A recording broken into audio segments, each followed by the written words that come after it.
Welcome, everyone. So we have got some new belts joining us. These are the individuals who have already been trained as a green belt. They've already completed their certification and completed the first project. And they're not joining us in week 6 to pick up with week 6 and go through week 11 as we dive deeper into the DMAIC process and the different tools. So in the first 5 weeks, we actually covered the green belt material. We had talked through the basics of define, measure, analyze, improve, control, and some of the basics of what you would do at a green belt level project. Well, now we're going to go to the next level and dive a little bit deeper in some of the subjects that we've already talked about and make sure that we have a good, solid understanding of those tools and how we may need to apply them in specific instances. So a couple of just awareness points as you join in, Sarah, Michelle, and others, that we have already covered some basic things in Greenbelt. You may have already seen those subjects. You may have not. People get Greenbelts from different places. And so they may have not been exposed to everything. So if you go into Canvas and you look in the announcements, you've already had access to Canvas. You may have already seen this. You can go back and you can download all of the training material. In fact, it comes in one PDF. So that all of that was explained to you in the introductory session that we did last week. For those that are just joining. If you don't have that, you should have access to it. I think Angela sent copies of it. And also there should be a copy of it in Canvas. I'll double check that in the interim. So you should have downloaded the PDFs, all the PDFs. You should have downloaded the files for the class, all of the templates and the other files we'll use for exercise and stuff. I also try to drop those in the chat as we come across them in the training. So you'll have access to them, that way, but you should also have those downloaded. Okay. The second thing is make sure you're familiar with how Canvas works. So there's some things that you're expected to do every week. And as we've mentioned, there are, of course, the weekly our weekly discussions, as well as some extra material that is recorded that is asynchronous. You can look at that anytime between now and next week would be the goal. There's a quiz that has to be done every week. And just as a reminder, the quizzes are taken verbatim out of the training material. So some of it is covering material that we didn't talk about here in class. It's the asynchronous material. I will say that you have PDFs of all the material and the PDFs are searchable. I'll leave it at that. But everything's taken verbatim out of the training material. And part of that is just to make sure you have a chance to go back and look and pick up some of the key elements or the most important elements out of the training material that we talk about. Third, there are discussion boards that you're expected to participate in every week. And you need to have 3 separate posts. It's explained in the syllabus. It's also mentioned on the discussion board. You need to have 3 posts. Usually we like to see 1 original post and 2 comments on your colleague's post. But there is a great deal of good information that comes out of those discussion boards. In fact, I'm all the time picking up ideas of how to apply the tools in different ways based on your experiences and what you guys have done. And everybody here is just, I'm always surprised. Jerson, I'll ask a question. It's like, one of the questions is about ANOVA testing, you'll see, and give an example of where you've had a ANOVA test and you were able to prove something that was, I can't remember exactly what the setup was. But it's fun to go back and read what people have done. It's like a lot of people have done a lot of statistical analysis outside of this class beforehand. It's really interesting. Or engaging in projects with the wrong champion, or engaging in projects that weren't properly defined with a good charter. So there's just a lot of good feedback. So you have the discussion board. So we have the material, we have the quizzes, we have discussion boards. And finally, you have the weekly turn-ins. Now, those that are joining right now, the assumption is we're working a project, right, synchronized with our training. So while you're going through the training, there's also a project you're working and trying to directly apply. For those that are just joining, my assumption is you've already got a project that's well defined with a charter. You've already done your SIPOC. You've got your primary metric. You already know how to do brainstorming and process mapping on that. And so we're not going to recover those. All that is part of the Greenbelt material. But you'll need to have that done with your project. You do not have to turn it in. For those that are joining now, you're not responsible for the first 5 weeks of stuff, the quizzes or the turn-ins or the discussion boards, of course. And sometimes Canvas will give you a 0. Do not panic. You are not responsible for the first 5 weeks. And I will correct it when I see it happen. All right. So with that said, we're picking up with week 6. And what happened, John, what happened for us is we kind of went through the first 5 weeks and we've already been through DMAIC. In fact, we ended up last week with a discussion of the control plan. Well, now we're going to go back and start hitting elements in the measure and analyze and improve and go deeper into those subjects. So we're going to pick up this morning with intro to data graphing and normality testing. One last parting comment before I move on. You may have access to Visio. You may have access to Minitab or Stat Graphics or Jump or some other program that you prefer to do your process mapping in or your data analysis in. By all means, use those, right? You may have your own templates that are company specific that that you need to use. By all means, use those. The only exception are when we do things like the primary or the project charter, there are two statements, the problem statement and the objective, that are fill in the blank templates. And I really do compel the belts, where the green belts or black belts, to make sure they follow that very simplistic formula. And basically it says, during this period of time, our metric was here and it's supposed to be there and the gap is worth this. Because people will build problem statements that are great, big, enormous business cases with 15 sentences and that meander and talk about, and all that is important background. But when it comes to the problem statement, it needs to be concise and pithy around a singular problem. And we talked about in that discussion, we can't focus on multiple things at a time. A human is not good at focusing at multiple things. You got a phobia of the eye, you can focus on one thing. I can focus on that, and I can focus on that, and I can focus on that, but I can't focus on everything.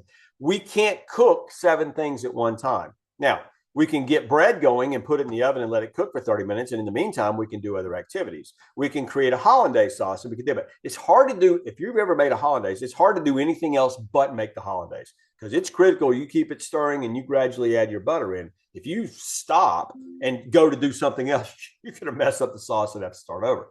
So you can heat up green beans and you can be grilling a steak, but you got to get back intermittently and do it. So there's things that you allow to go on while you're not focused on them, as long as you're aware of them. The same thing is true with us. If you try to focus on too many things at one time on your project, you'll wind up focusing on nothing. And that's one of the reasons projects fail. So as I'm getting back to that, the only thing that I'll push you to do is make sure you do your problem statement and your objective statement in the very specific format that I gave it. You can do it on your own template, by all means, but don't give a long, lengthy problem statement. That's one of the reasons projects fail. It needs to be really short and pithy. All right. So one of the things that those of the green belts already know, we don't require any extra software. There is no requirement for Minitab or add-ins or anything. Everything's included in the training material, either in templates that I've handed out or they're already included in Excel, and we'll take advantage of that. What I'm going to go through now is just a review of what some of you have already seen. In fact, all of us have already seen this, but I'm going to review it again. And we'll talk about how to do this in the Excel templates that we've got. So moving forward, then, my assumption is you've got the Excel templates and you're ready to go. But I'll drop these into the chat for you now. So let me find, there's the chat. And any questions or thoughts before I get going in earnest?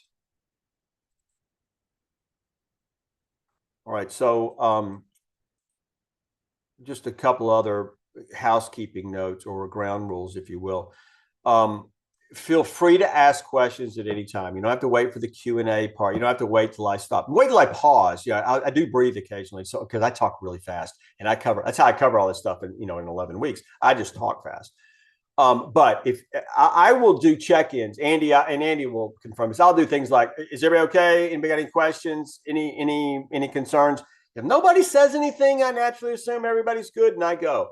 But by all means, if I explain something in my mind, it makes perfect sense. Najali's like, what is he talking about? And Najali said, can you go back to that? I am happy to do that, right? My goal is knowledge transfer. My goal is I can help you understand, if not learn, everything that I know about process improvement in as short a period of time. But the only way to get good at anything in life, whether it's making a hollandaise sauce, whether it's playing guitar, whether it's throwing darts, whether it's golf, whether it's whatever, is practice, practice, practice, right? The only way to get good at Lean Sigma Dematic is practice. You got to work projects. You just got to do it, right? So my goal is to make sure at least you understand what the tools are, not only how to do the tool, but more importantly, how to interpret the tool and then apply those learnings. But so make sure you ask questions. Thrive on it. I love it. And then Sarah, I'll check in with you after you ask a question. I'll check in and say, did I answer your question? I try to do that every time, because what I don't want to do is be a politician and answer a different question because I don't want to answer yours. I don't want to do that. And I don't want to answer a question in a way that makes sense to me that doesn't make sense to you. So I will check in and say, are you okay with that? Do I need to explain it a different way or try? Because my goal is knowledge transfer. Okay, so I don't. I'm a consultant, but I'm not that type of consultant. Right? But just as a side note, I hated it when consultants came in when I worked as an engineer because it's like half the time they're telling management what I've already been telling them. It's like we already told you that. Now you're gonna pay somebody 10 times what you paid me to tell you the same thing I told you for nothing. Oh well, alas, that's the nature of it, right? But the goal is that I'm helping you. That's what my ultimate goal is. Also, you'll note that I offer coaching. There is coaching available next week. You're not required to do coaching, but it's a great chance for us to check in together, make sure that you kind of are moving your project. And inevitably, there's questions that come up that you get stuck or you do whatever. Dominique, I even joke about this sometimes. As a consultant, I've gone in and start working on a project. I get in the weeds and I'm like, I don't know what to do. I am so, and I will literally, Dominic, step back and go, okay, Jim the consultant, am going to coach Jim the consultant on what to do. And I'll kind of step back and say, okay, if I were you, I would do this, this, and this. And it's literally trying to separate myself out. And sometimes I have to do that, right? But that's the advantage of consultant. You can get somebody else to look at your project and say, the other thing is Patrice and I will talk about is we go through a lot of tools. They're not applicable to every project. And so the goal of coaching is to make sure you're using the right tools in the right way and you're not spending your time. You'll always learn something, but you're not spending your time on tools. You're going to take a lot of time and reveal to you very little information. Let's make sure we're chasing it the right way because we're covering, and I use the analogy of like a mechanic's toolbox or a kitchen. We're covering all the tools, how to use the spatula, how to use a butcher knife, how to use a paring knife, how to use a garlic press, how to use a blender. You don't use a blender every time you cook, right? You don't use a kitchen knife, a butcher knife every time you cook. But there are some times when you need to use that tool. You need to keep your fingers out of the way too, right? We don't want you to pick up the nickname Nubby. But we need to be careful with that. But as we go through the tools, my goal is to make sure you know what tools to use when. And so that as we approach a problem, we say, what tool is going to answer this question for me in the right way? That's what we're after. Not, hey, I learned a new tool. How do I apply it? That's not what we're trying to do. Okay, so with that said, any thoughts or questions again before I get going? And I'm not very good at doing two things at once. I still haven't dropped the tools in, so I'm doing that right now. Which you've already got, both graphical tools and the graphical summary. And then there's another I will give you in a moment once I remember the name of the file. Okay. The good news, Patrice, is that computers do exactly what you tell them to do. The bad news is they do exactly what you tell them to do. And if you ask them to do the wrong thing, they'll do exactly what you ask, and it doesn't work. So we want to make sure that we understand how to manipulate our computer to get the results we're getting. There is a mental model I would like you to think about as you get into your process. Your process is an animate thing. It may be moving, it may be generating, it may be whatever. And sometimes as time goes on, we're incorporating AI more into processes. But without AI, let's just start. Your process can answer any question you ask it. Because as we start looking at our problem, we start asking, well, do you do it this time? You don't do it that. Is it worse here? Is it worse there? And so forth. Your process can answer any question, but it's up to us to get the right data to be able to answer the question. So when we ask the question, we ask ourselves then, how would I need to see my process's response? Is it through a process map? Is it through a Pareto chart? Is it through a time series chart? And then you ask, what data do I need to go get that graph or to get that tool and graph it in a way so that I can get my answer? That's the way we're trying to approach things. Okay, so as we go through these graphical tools, I'm teaching them in just like this is what the tool is, this is how it works, how the data structure is. But we want to use it in terms of what are the questions I have for my process? What data do I need to create the graph or the tool to be able to tell me what that question is about the process? Right. So as we get into this, we're going to go through both graphical tools and graphical summaries. All of this, which the green belts have already seen before, the black belts is the first time you've seen it in this, in this context. But those are the two tools. They are in the chat. So you'll notice in the chat, if you can click on the tool and download it, and you can open it and use it. Okay. There's also a file called Practice File 1, which are in the files that I handed out. And as a courtesy, I'll drop that into the chat as well. So there it is. All right. And so now let me open up the files myself. Oddly enough, you can't open a file and then try to drop it in chat because it's already open and it won't let you. I don't know how it knows, but I guess there's a lock on the file or some such. But let me open the graphical tools as well.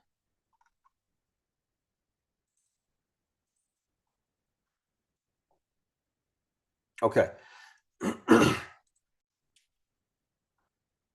So I've got the tools open as to use. See, we've got this file, practice file 1, and we're going to go through and basically use some of these data sets to be able to do some specific graphing and some other question answering that we need to do with our particular projects. All right, let's begin with the Pareto chart. A Pareto chart is basically it's a data for categories and counts, and you're counting how many fall into a specific category. The Pareto chart, while being one of the simplest tools in the whole tool set, turns out to be one of the most powerful because it helps us direct our energies towards where our maximum benefit is going to be, right? If you will, bang for the buck, right? Where do we get our biggest benefit for the effort that we're going to put forward? And so you've got this Pareto tool. If you would go ahead and open the graphical tools, and you'll notice when you open graphical tools, first thing it says, hey, this is an outside file. Can you allow it? Yeah. There are no macros in these tools, right? So you should be able to open them immediately on your computer. You just have to enable editing, right? There are no macros. There's no anything hidden. Most of these tools, I dare say all of the graphical and statistical tools are protected sheets, but Rena, they're not password protected, as we know. So we can unprotect them anytime. There's no passwords on them. You can unprotect them. I just be careful because they're easy to botch up, right? There's a lot of sausage making going on in these files. And if you go over to the right and you expand, right, and unhide and then because they're filled with they'll be filled with the dark colors. You can't see it. It doesn't distract you, but you can unfill them. You can see how all the calculations are done. And it may be needful for you to go and manipulate that. By all means, have at it. These are yours to do with as you wish. But if you don't need to, don't unprotect them because it makes them easy to botch up. All right, with that said, the first tab is the Pareto chart. The purpose of the Pareto chart is to apply the 80-20 rule. Right? What's the 80-20 rule? 80% of your problems are caused by 20% of the causes. 80% of the value in your warehouse is caused by 20% of the SKUs. Jerson and I like to use the example of when I was in grade school. 80% of the behavioral problems are caused by 20% of the kids, right? And as bad as I was, and I wasn't as bad as Andy. Andy was the worst, and I was like either the second or third, depending on how bad Gary was that week. So, but I wasn't the worst. So at least I had that going for me. But that's, you find that like in grade school, there's like 2 or 3 kids that are causing all the disruptions. Most everybody else is just sitting there trying to be good. Well, the same thing is here. So if you look at this Pareto chart, it's showing us reasons for nonconformance reports. And we've collected the data, we've summarized it, because if you pull your data, you probably have this big data set that has each nonconformance. Here's the number of nonconformance, and here's a brief description, and this is the department, this is the part number, and this is what it was, right? Low moisture, uneven roll, mold. There may be a standard list you choose from. It may be a free flow list that you can write in.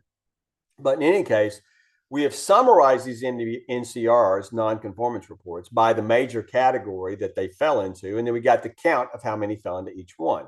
You'll notice that the data has to be summarized, like through a pivot table, and it has to be sorted from the most frequently occurring to the less frequently occurring. All right, Michelle, we're running into an issue. And the issue is this.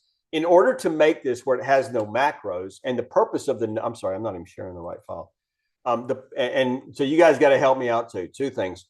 I'll forget to share the file. I'll forget to turn my mic on. I'm a little sketchy. So you guys feel free at any time. And, Najali's had to do it 3 or 4 times already. It's like, hey, can you show the right? I was like, oh, sorry. You guys tell me. You won't hurt my feelings. Feel free to interrupt at any time, right? And if you put your hand up, I'll definitely call on you. If I don't call on you like within a minute, interrupt me. So it's courteous to put your hand up if you want to do. That's great. But you're not going to hurt my feeling either way. I built these spreadsheets so they don't require IT approval. They don't have any macros in them. The disadvantage is you have to do some things manually to make the files work. So it's like a trade-off here and there. Because Rena, I had macros in before when I first started handing out stuff like this.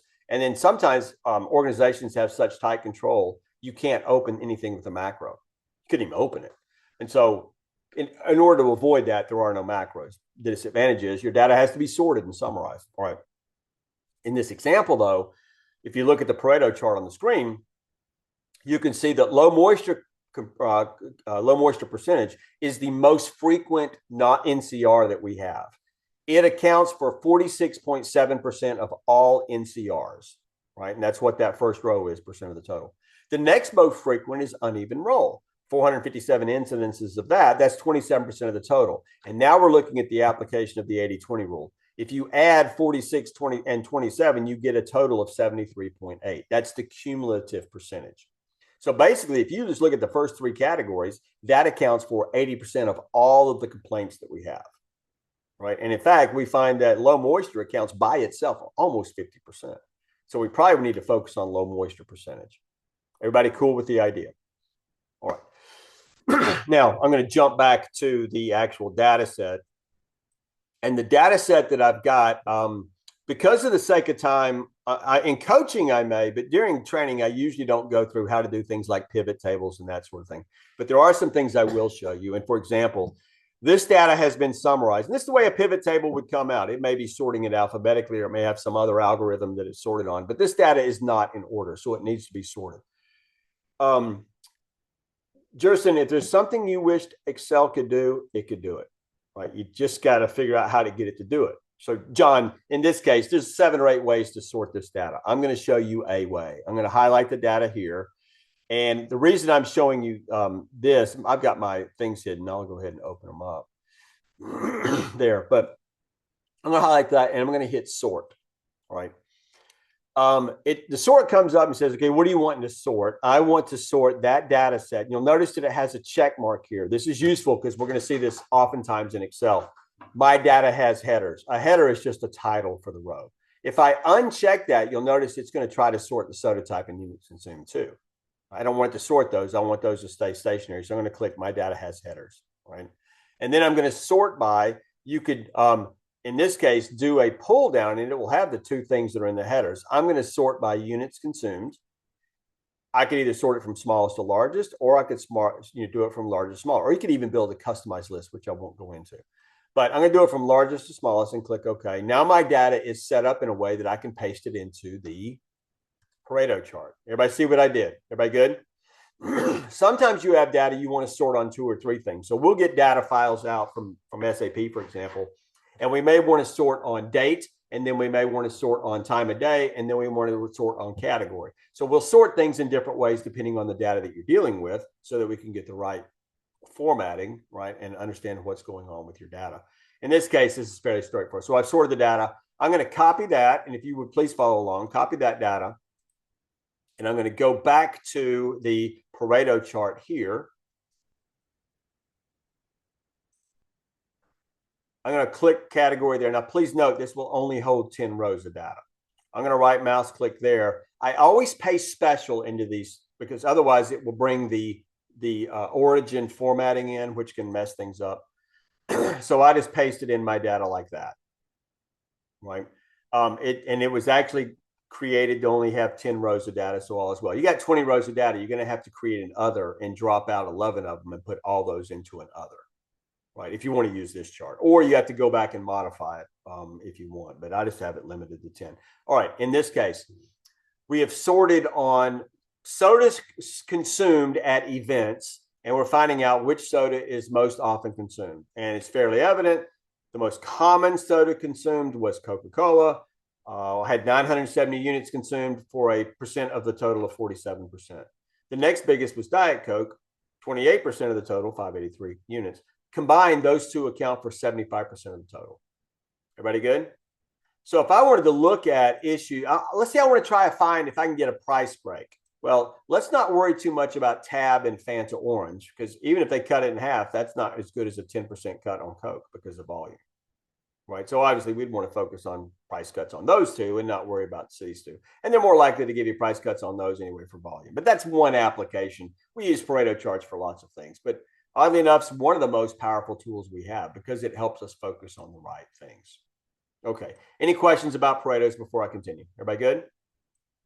And I think we've seen these, and some of us have already seen how to graph this, but we're just going back through it. Continuing then. This just shows you how to do the sorting. It's actually spelled out for you in the training material. It's all in the PDFs, right? We copied the data. You may or may not want to include the headers. I did include the headers, but I always paste special as a value so that I don't mess up the original sheet. All right, and we got our Pareto chart, and you guys have got the same thing. Okay. The next thing we're going to do is we're going to start talking through a histogram. All right, in summary, what's the purpose of the Pareto chart? The 80-20 rule. So we can apply that. We can focus on where our biggest opportunity is. We don't want to spend a bunch of time focusing on low running things when we got bigger running things that are accumulating more of our value. All right. Second, we're going to go back and we're going to do a histogram. All right. So I'm going to switch here and I'm going to go to the histogram tab. Before you do a histogram, it's a good idea just to go ahead and delete all the data. Let me show you a quick trick. You could scan down and try. Whoop, we don't want to do that. I'm going to shrink this up a bit because I'm having trouble getting everything on the screen. All right. So when you get to the histogram tab, in this one, it's a good idea to go ahead and erase all the data to start with. Now, you could, of course, scan down. And if you don't have too much data, it's okay. It's only 100 rows of data. It's easy enough to scan. But there is another quick trick that I use a lot. And just as a reminder, go ahead and put your cursor in the first block there. You should be following along with your own data on your own chart, right? Hold the Shift and the Control button down simultaneously and press the down arrow. And what's going to happen is going to highlight all of the consecutive rows of data that have data in them. And if there are no breaks, it'll cover everything. Now, watch this. Just for the sake of discussion, just to demonstrate, I'm going to delete a piece of data and go back to the top and do it again. And you will notice that when I did it, it stopped at that row. So you may want to do it again just to see if there's more data. Now, eventually you do it again, it'll go all the way to the bottom of the sheet. If I've got some stuff, hidden, so it doesn't go all the way down. But it'll go to, if you click it consecutively, it'll go down the last row. Anyway, highlight your data and go ahead and delete it. Okay. And I'm going to go back to the original data file, which was that practice file here. And let's go to machine one. And I'm just going to grab the data. I'm not going to grab machine one. I'm just going to grab the data. Shift, Control, down arrow. And highlight all the data one time. Everybody good? I like keyboard commands. You could right mouse click and copy. You could go to home and edit and copy. I'm just going to do Control C. You'll know that the data has been copied because of the marching ants. I don't know what you call that. The outline segment. I'm sure there's some official Excel name. I like it, marching ants, so I use that. And I'm going to switch back over to the histogram, and I'm going to paste my data here, and I'm going to paste it as a value. I always paste them as a value. All right, and so now mine's like giving me some goofy something. Okay. Everybody get the histogram? All right. Why do we do histograms? We are looking at three things. Where is the middle of the data? How spread out is the data? And what is the shape of the data? Is it a nice normal distribution? Is it flat across the top with short tails like a platycurdic? Is it peaked in the middle with really long tails like a leptocurdic? Is it right skewed, left skewed, or is it bimodal? Here's an example of a bimodal distribution, right? It looks like you've got I'm going to draw on the screen, and no giggles about my lame drawing ability with a mouse. It's really hard to do. I'm doing my best, okay? But if you look at that data set, it almost looks like you've got a normal distribution there. And it looks like you've got a normal distribution there. Everybody see that? We've got two modes. The mode is the most frequently occurring data point. Those are the two modes. If your data is normally distributed, the mean, the median, and the mode will all be more or less in the same place. But if your data is skewed, or like in this case, we've got two modes, okay? So we'll talk more about that as time goes on. But in this case, the mean for the entire data set would be somewhere about right here. That would be the mean. Whereas the median would probably be closer to here, which is the 50th percentile. Right? And that's the symbol with a tilde over the top. That's symbol for a sample median. That's the X bar is a symbol for the mean, right? And so when we do a histogram, we look for three things: middle, spread, shape. Here we got a bimodal distribution. So the mean and the standard deviation are probably not applicable in this situation. But this is interesting. It's like, this is probably more useful for us than a nice normal distribution, because it says something weird's going on in your process. You've got a little separate distribution down here, right? So if we can figure out what's causing that, maybe we can shift all these to that, or more than likely shift all of that to this, right? So it can kind of help us to understand what's going on in our process, right? So in Pareto is the 80-20 rule. A histogram, center, spread, shape. Everybody okay? Yep. I'm going to clear all the drawings and I'm going to return back to the material here. So I'm bouncing because of the nature of this particular section. I'm going to be bouncing back and forth, right? So I copied the data, pasted it in, and I got the distribution. Does this look normally distributed to you? Not as an aggregate, maybe two separate normals like I drew up a moment ago, but not a single normal. It's bimodal. Something weird's going on. That's good. That's useful. It causes us to ask new questions. So part of what we're trying to do is learn how to ask better questions about our process. And remember, any question you ask, you can answer if you have enough data, if you have the right type of data. If you know how to graph it or how to analyze it, you can answer the questions. So I got a question. Why is that happening? I don't know. Let's see if we can't figure it out. So I'm going to keep going. Remember, in a histogram, you're looking for three things: shape, center, and spread. Right? If we plot specs in on this, like customer specifications, can't go longer than this, can't go shorter than this, that's a capability chart. Right? So it's just a histogram with capability. Okay, continuing.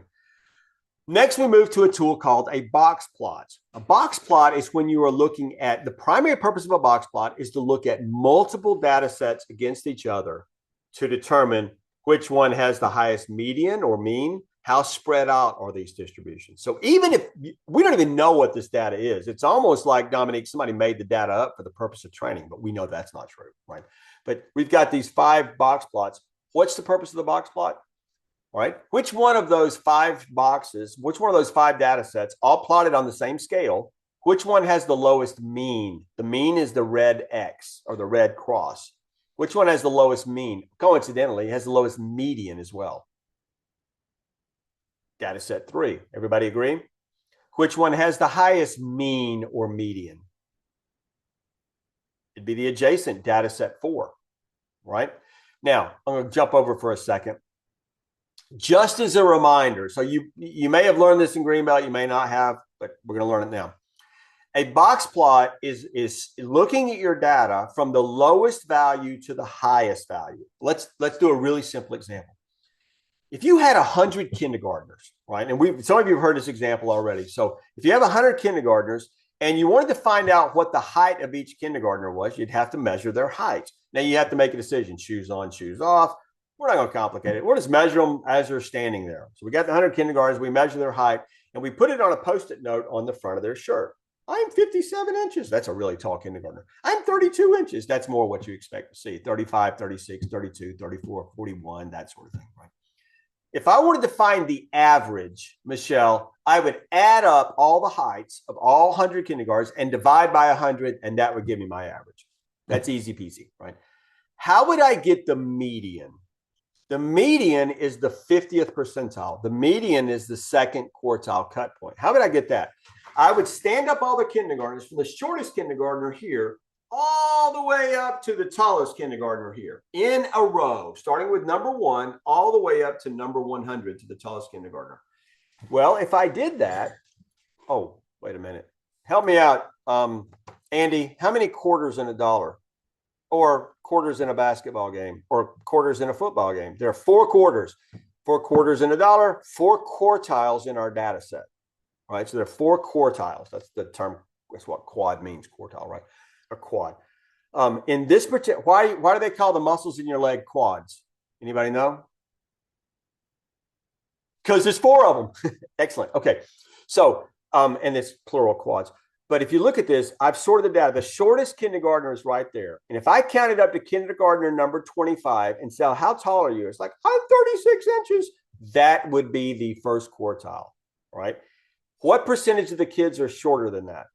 25%. What percentage are greater than that? 75%. Then I would count up to kid number 50. Now, I'm kind of sloppy. It has to be like kid 51, but we're not going to get wrapped around the axle about that.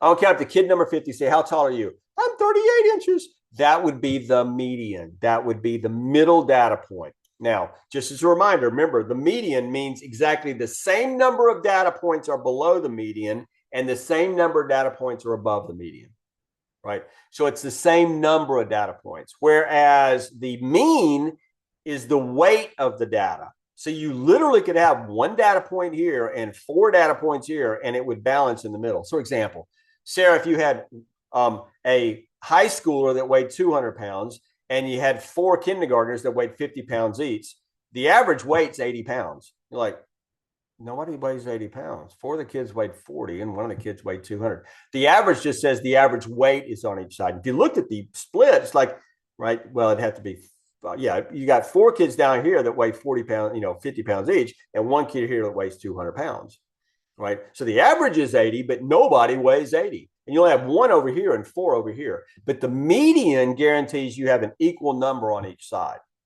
okay? And they use median because you run into issues like in a neighborhood, there may be in front of our neighborhood, there's somebody who bought one of the houses in the neighborhood.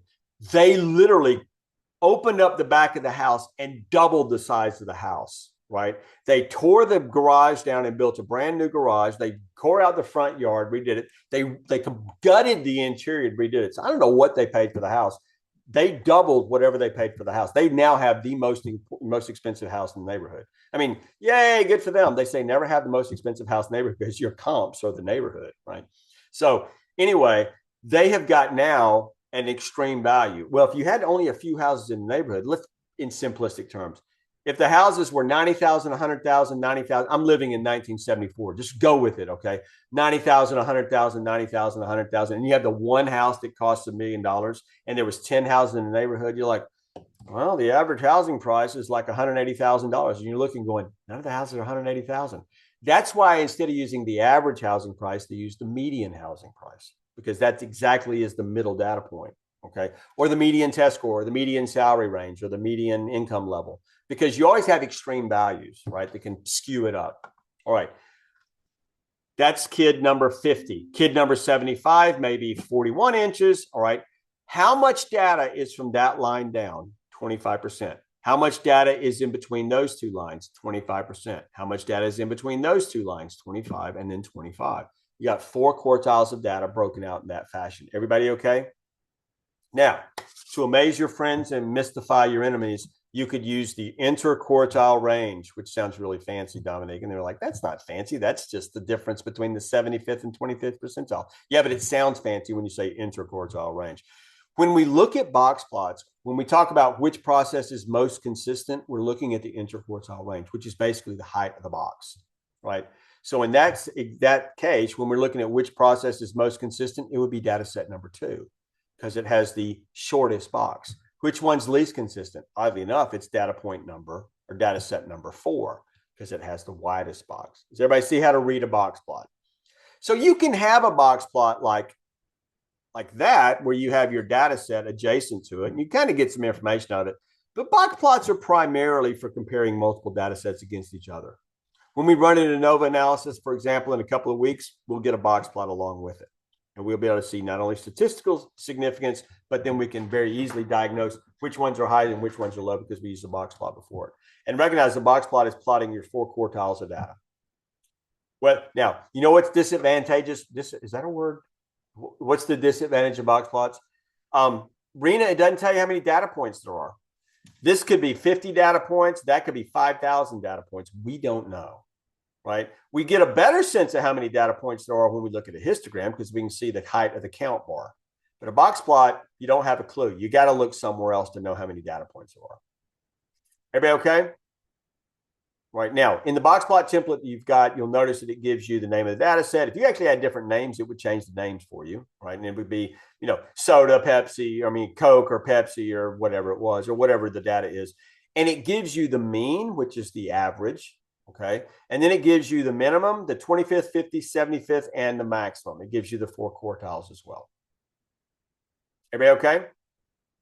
All right. Purpose of the box plot, primarily compare multiple data sets against each other. Right. Okay. Then we move to a completely different type of graph called a scatter plot. And the purpose of a scatter plot is to look at, is there a relationship between the X and the Y? All right, I'm gonna switch over to the dot cam for a moment, and I'm going to draw up a couple of things for you, just to kind of think through as we go through this. All right. And so in order to do this, I have to stop sharing and I have to pin this so it maximizes the size and shows up well on the video. But anytime I do it, if I forget to stop sharing, it makes it really small. So you guys remind me to make it big. Rene Descartes was a philosopher and also a scientist. And he came up with something that we call the Cartesian coordinate system, which all of us had exposure to in 8th grade in algebra, right? This is the x-axis. This is the y-axis. This is quadrant 1, quadrant 2, quadrant 3, and quadrant 4, right? We also have the idea that within this context, we can identify a data point like there, and we could describe that data point as its x, y location. So you would move x, let's say this is 1, 2, 3, 4, 5, 6, 7, 8, and that's x at the 7, and it's y at the 1, 2, 3, 4, 5, 6, 7, 8, 9, 10. It's y. So this data point may be described as 7, 9, because it's over 7 and up 9. Do you guys remember this idea? Right. So we talked about this in 8th grade. We talked about it, and we even built a formula that says y equals mx plus b. We will be talking about that soon. We've already discussed it before. You'll see it in statistical testing. The scatter plot is the origin of that. Now, Andy, this is positive x, positive y. Down here would be negative x because you're to the left of, that's 0, 0. Negative x, negative y. You're below the line and you're to the left of the line. This would be negative x, positive y. And this would be positive x, negative y. Right. Now, you know what's weird, Michelle? You look at this, you're going, yeah, I remember all that. We seldom are looking at this. We are almost only looking at that all the time. We're only looking in quadrant 1, right? So look at your scatter plot graph that you've got. I'm going to go ahead and share that now. Almost, not always, Megan, but almost always, the x is a positive value, the y is a positive value. So we're really only dealing with this quadrant. And Sarah, by the way, we almost never are looking at the 0, 0 point. You'll notice 0, 0 is not apparent on this scatter plot. It starts at 11, 7, and it starts at 14, 7. So we don't even see the 0, 0. But just recognize, if I was to, I'm going to stop share for a moment. I may have a relationship that looks like this, but I'm only taking that picture right there. You with me? So we call that your inference space or your graphical space, or what is the space in which you're mapping. So if you look at the scatter plot that I've got on the graphical summary, you can see it's not going all the way to 0, but it's in quadrant 1, right? Not that Patricia, you know what quadrants in. It's just recognize it's something we've already learned. We just are now seeing a very small subset of that whole picture in one quadrant, almost always that upper right-hand quadrant. Everybody okay with the idea? And remember though, this is the x-axis and this is the y-axis, right? The y-axis. So if you look at this in the picture here, and I'm going to go ahead and switch back. The fluid ounces is the x-axis. The weight is the y-axis. All right. I'm going to go back one more time, and I want you to remember this. We are always looking at this formula. I'll stop share for a moment. We're always looking at this formula that y is a function of x. All right. Remember the discussion. The y is the dependent variable. The x is the independent variable. Okay. Y, Dominique, y depends on x, right? So whatever x is, that's going to cause y. So the question is, does x cause y? Is there a relationship between x and y? That's what a scatter plot's telling us. Is there an actual function here, right? Does x predict y? And that's what we're doing with the scatter plot here. So just remember that y is a function of x, and you'll hear that several times in the course, right? Does a change in x predict a change in y? All right, let's think about this simplistically. Najali, if I was going to measure Coca-Cola, right, and I measured how many fluid ounces of Coca-Cola I had, right, I would expect there would be a relationship between how many fluid ounces I have and how much it weighs. Agreed? And I would expect that would be a pretty strong relationship, right? So if I weigh how much a can of Coke weighs, right here, I could predict fluid ounces. Or if I measured the fluid ounces, I could predict how much it weighs. Everybody cool? And so you'll note then I have measured every blue dot here is a can of Coke that I emptied out to figure out how much weight, how many fluid ounces were in that Coke. I poured it into a calibrated cylinder, if you will.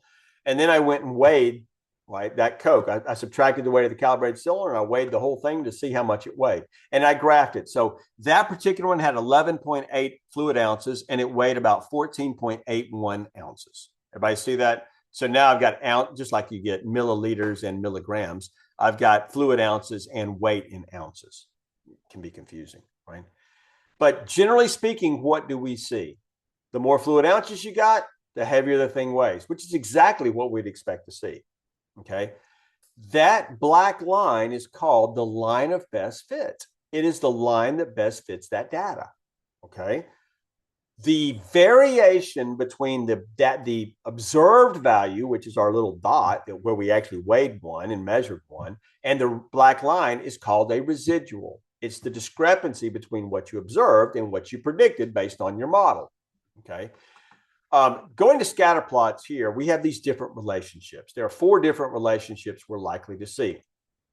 5 if you want to include the one that ain't no relationship. But you generally see no relationship, a moderate positive, and there's a huge range of what's moderate all the way to what's strong, and you have to have some cutoff, and I've got some suggested cutoffs here. Moderate positive, strong positive, or moderate negative and strong negative. All the positive means is that the line's going up. As X increases, Y increases. Doesn't say how much it increases, it just says it's going up. Or if it's negative, it means as X increases, Y goes down. Right? It doesn't say how much it goes down, it just says that X increases, Y goes down. Okay. The strength of the relationship is called the R square, right? The R square value. And the R square value can be estimated by something called the fat pencil test. All right. And you know why it's called the fat pencil test? Because you literally get a pencil and you look at how your data fits that pencil. All right. I'm going to go back to the scatter plot here, the graphic. And guys, I'm explaining this in a very basic level, but some of you are going, yeah, I got it. Some of you are going, okay, go ahead, go slower because I'm still trying to understand what you're talking about. I'm trying to teach you the middle, so just recognize that. I'm going to go back over here to the document camera. And I want to talk this through with you real quick. Let's say that we've got a relationship that looked like this.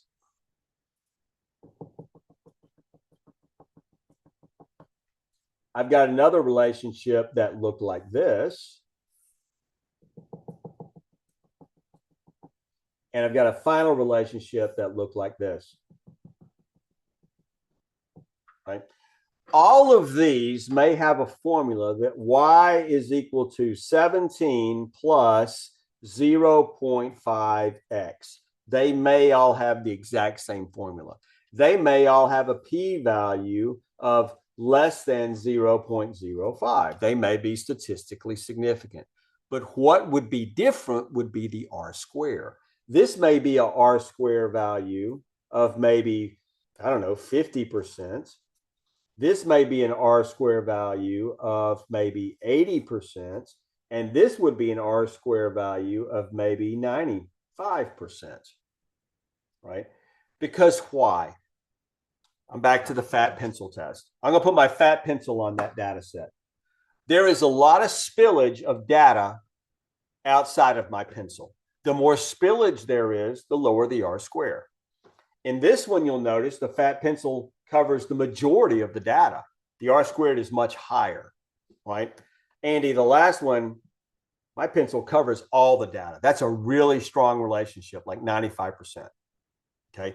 On each one of these, I could draw the line of best fits. And let's say they all have the exact same formula for the line of best fits.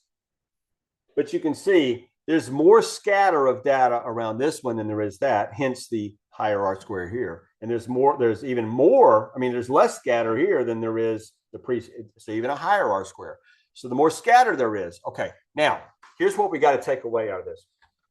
This is so comically silly when I say it, but you got to recognize this is a very important statistical concept. All of the variation you see is equal to two things: the things you know about and the things you don't know about. Now, that it almost sounds like I'm making a joke, right? Or I'm trying to be funny. But in reality, this is a very valid statistical measure. There's what we know about, that's the green line. We know the change in X, and it's predicting the change in Y, right? So we know what the blue line is. What we don't know, Andy, is how come that data point is so far below the average, and that data point was so far above the average. That is unexplained variation. This, if you will, is explained variation, or at least explained in terms of a change in X, a delta X predicts a delta Y. Okay, so now we're back to this is what we know about, and this is what we don't know about. Everybody okay with the idea? This concept goes through all modeling, and you'll see this as we go through. When we do DOE, when we do ANOVA analysis, when we do regression analysis, you'll get something called error, right? Standardized error. You'll see the term written a couple of different ways. Error is simply, it's not an error in baseball, Andy, where the ball went between your legs and you missed a play. It's an error that says you've got variation that you can't explain. It's not that it can't be explained. It's just you can't explain it with what you've got in the model so far. Everybody okay with the idea? All right. So the R square is not a measure of the slope or anything like that. The R square is a measure of how much of the variation in Y can be predicted by X. You can see I got a lot of variation here that's unexplained. I got a lot less here that's unexplained. I have virtually none here that's unexplained. So what would 100% look like? Every data point's exactly on the line, right? But that's why we use what we call the fat pencil test. It's just a good way to estimate. Yeah, there's a lot more variation there that I don't know about. There's still some variation there, but I'm explaining most of it here. I'm explaining all of it with that model. All right. So I will, by the way, during the next break, I will scan this and give it to you, right? So you may not want it. You don't have to keep it. You don't have to take it. But I will, I'll do that just to make sure that we're all kind of seeing it. Because I draw a lot of stuff on the dot cam. Rena, I got a question for you. This came up in a different training session this week, and somebody said you ought to get one of those sound effects boards that when you got ready to use the dot cam, you could press the button and get somebody to do a cool voice. It'd be like dot cam or a dot cam or something like that. Is that silly? Would that be fun? Would that distract? I don't know, Patrice. You and Rena just need to figure it out and tell me, should I do that? Or is that an enormous waste of time? I don't know. Maybe I just do my own sound effects but then Mega's going, really? God, we paid for this. I can't. All right. So if you look at these, you can see that how both of those relationships, sorry, I'm not sharing. You can see how both of these graphs have a strong they have a strong relationship, right? Both of them have R squares of 75. But Michelle, one's going up, one's going down. That's all positive means. It just means that as X increases, Y increases. And this is as X increases, Y decreases. Okay. So let's go back to the graph we were looking at. Fluid ounces versus weight. Right. So I poured all the Coke out of the can into a calibrated cylinder and I read the meniscus and I wrote down how many fluid ounces were in the can. Then I took that calibrated cylinder, which I know weighs exactly 2.3 ounces. I put it on the scale, I get the weight, I subtract 2.3, and that's the value that I've plotted here. Okay. What is that black line? It's the line of best fit. Sometimes you'll see it called the fitted line, right? But it just means the same thing. It's just a line that best fits the data mathematically. It's the fat pencil. We would take that fat pencil and try to angle it on the data to fit best. You with me? That's all it is. So what is the black line? That's the explained variation. Najali, what are these? Why is it not on the line? That's the unexplained variation. Everybody good? Okay, tell me, why do I have unexplained variation? I mean, it's Coke coming out of the can that I'm weighing. Why don't I get this perfect straight line? Help me out. Why am I not getting the perfect straight line? Maybe measurement error. Okay, in what way, Sarah? What's more likely to have an error in measurement, the weight or the fluid ounces? Mm, that's a great question. I don't know about enough about manufacturing to answer Oh, you don't that. even have to know. Did you ever take chemistry? Yes. Did you ever have to read the meniscus? Yes. You know, you pour the stuff in the and you get and it has a curve on the bottom. It's like you got to read. Mhm. You don't really read the bottom and you don't read the top. You read more or less the bottom, but it depends on how. Mhm. It's like it's impossible to read, right? There's adhesion. Yeah, it's surface tension between the two and how much. Yeah, and the thicker it is, and blah blah blah, right? Um, it's hard to read the meniscus, so that's one source of the error. Everybody good? What are other sources? So it could be measurement error, Sarah. More than likely, it's going to be because you can't read the meniscus, right? What else would cause the error, though? You ever been to a restaurant and you have to go get your own Coke, or they give you the Coke out of the fountain? Sometimes it's sweeter, sometimes it's less sweet, right? Sometimes it has bubbles, sometimes it doesn't. You'd like to think all the Cokes you buy in the can actually have the same amount of bubbles in them and have the same mixture of, but there's some variation. Somebody's mixing up that syrup and putting it in with the carbon dioxide and water, right? More or less of that can give you minor variation. So it's a combination, Sarah, of things we don't know about, like how dense is the fluid, how much carbon dioxide. The longer you let it sit, the carbon dioxide will boil and bubble out and disappear, and you lose weight because they take the carbon dioxide, which is a gas, and they mash it down into it's a liquid. They squirt it into the bottle, but as soon as it poured in, as soon as you let it out of a contained vessel, it starts boiling off because carbon dioxide boils at well below room temperature, right? So that's literally what you're seeing. That's why they start at the bottom and bubble up, right? It's boiling, coming out at room temperature. You let it sit long enough, it'll go flat. It'll weigh less flat than it did before you did it. Interesting thing, right? And then you got other things that we don't know about. Maybe there's some other things going on with that liquid that we don't understand. Maybe there's more or less calcium in the water, depending on where it was manufactured. I don't know. But that's basically what we explained. The last the last caveat, Najali, is that correlation doesn't mean causation. In this case, it does. The more it weighs, the more fluid ounces are going to be, and vice versa. More fluid ounces, more going to weigh. But it's not always causal. And so we'll see some examples of that later on. Everybody good so far? All right. Let's stop here. We're right at 11. We try to take a break every hour. And I'd like to do a 6-minute break, just get a chance to get some fresh coffee, take care of biological needs, check your email real quick. So let's do 6. And now, just for those that have just joined us, I will use a timer like that.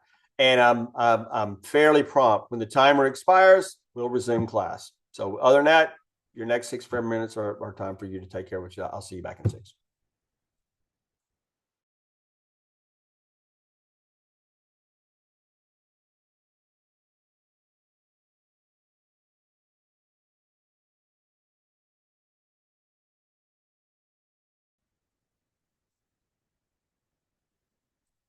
All right, welcome back, everyone. I have dropped 2 scans in the chat for you, which are the 2 things that I drew up just a moment ago on the doc cam for your reference if you would like to have them. They're in the chat. You can just download them. They'll show up in your download folder.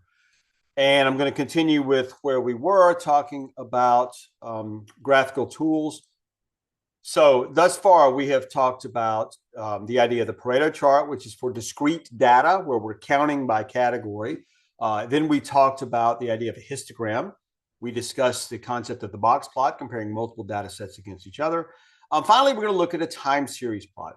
A time series plot is useful for us to look at data over time. And when we're looking at data over time, we're looking for several aspects. Are there any trends? Are there any shifts? Where is the median or the mean? And how much variation do we see? This is actual data of average rainfall in Alabama over a 100-year period. A lot of things you can pick out of this data, right? One, you can, if you look at the data, you do see an odd shape, an odd pattern, and the data looks like that perhaps over time, the average rainfall has increased, right? You can kind of see that trend over a long period of time. There's several other things you can pick out of this. You can say, you know, every time we have a really, really wet year, somewhere within the next couple of years, we have a dry year, right?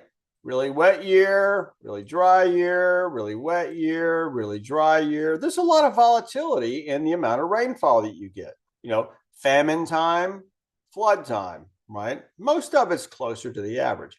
A couple of things about this. When you start looking at time series plots, also when you look at here, if we go back, when you start looking at these fitted line plots, there's a couple things that you kind of expect to see, and you expect the data to behave in a particular way. And so that particular way may be, let me get to the drawing.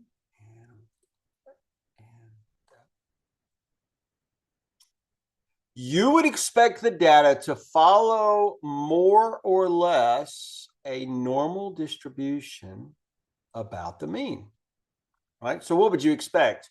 68% of the data ought to fall in that range, 95% ought to fall in that range, 99.7 ought to fall within that range. Do you guys see what I'm talking about? On a scatter plot and even on a time series plot, if the data were normally distributed, that's how it would look. Now, this isn't perfectly normally distributed. It's a time series plot, and it's on something that may or may not be. But over the long period of time, it probably does fall into a normal distribution over more than 100 years. Sadly, hard to go back and get that sort of data. All right, any questions about a time series plot? I'm going to state the obvious, right? And I'm going to state the obvious about something else in a moment. For a time series plot to be meaningful, Jerson, the data has to be in time series order. Well, yeah, right? But people will do time series plots all the time on data they just went and got out of a system and not verify that it's actually in the sequence in which it was produced. If it's not in the sequence in which it produced, this graph is meaningless, right? So the data has to, I mean, it's a statement of the obvious. In a time series plot, the data has to be in time series order. But people make that error all the time. So I'm saying it out loud to make sure you recognize it, all right? A similar concept is true. I'm going to clear all these drawings out of the way. A similar concept is true when we start talking about a fitted line plot, right? Sarah, if I was going to measure the relationship between fluid ounces and weights, I wouldn't go get 10 samples and measure the fluid ounces and go get 10 different samples and measure their weights. I have to measure the weight and the fluid ounces. It's like trying to say, you know, does your shoe size predict your foot size? I wouldn't measure 5 people's shoe size and measure five other people's feet. That's silly, right? I'd have to measure your foot size and your shoe size, your foot pies and your shoe size. Why it varies that way. But the summary statement here is, if you can do a scatter plot, the data has to be paired.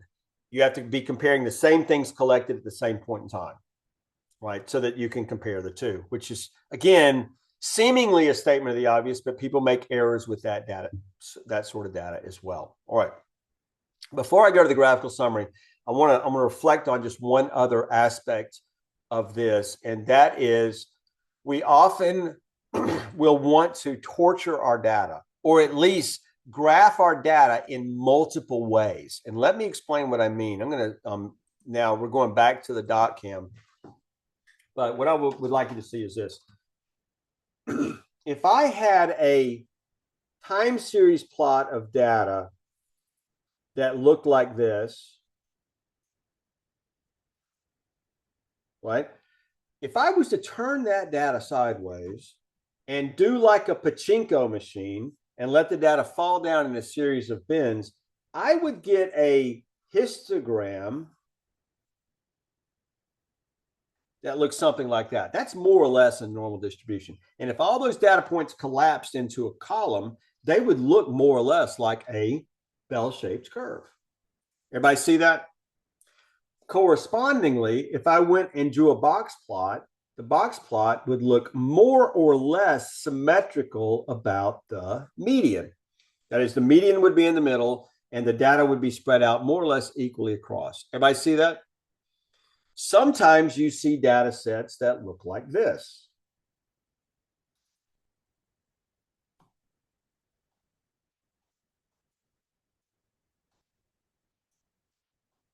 right? That data would present itself. If I was to draw a histogram, that data would look something like this.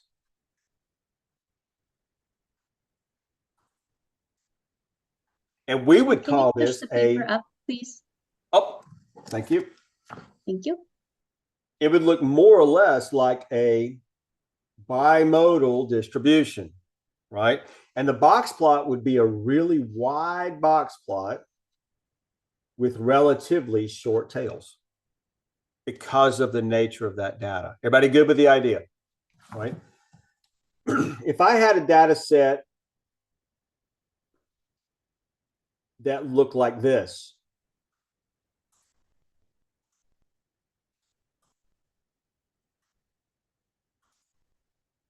right? You'll notice the vast majority of data is in the middle, and occasionally it spikes up and occasionally it spikes down. Well, if I was to build a distribution of that, I would have a distribution that looked like this, really tall middle bar and maybe a bar out like that and maybe a bar out like that, right? And what would that look like in the box in a histogram? I mean, in a distribution, it'd be really flat tails with a high peak and really flat tails, right? And the box plot would look something like this.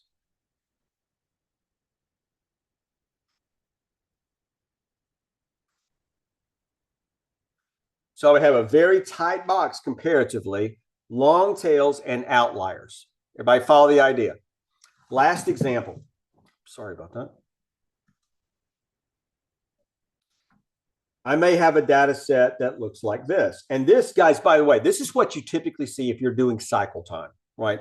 In cycle time, it's almost always right skewed data, right? There is a limit to how fast you can do a step. There's no limit to how long it could take. Think about your drive time to work. On a good day, on a Sunday morning when there's no traffic, it may take you 28 minutes to get to work. Normally, it takes you 45 minutes, but it could take you 3 hours if there was a wreck or a water main break or there's a huge detour or something else. There's no limit to how long it could take you to get to work. There is a limit to how fast you get to work. Okay. So you may have a data set that looks like this. Right? If you will, that histogram would look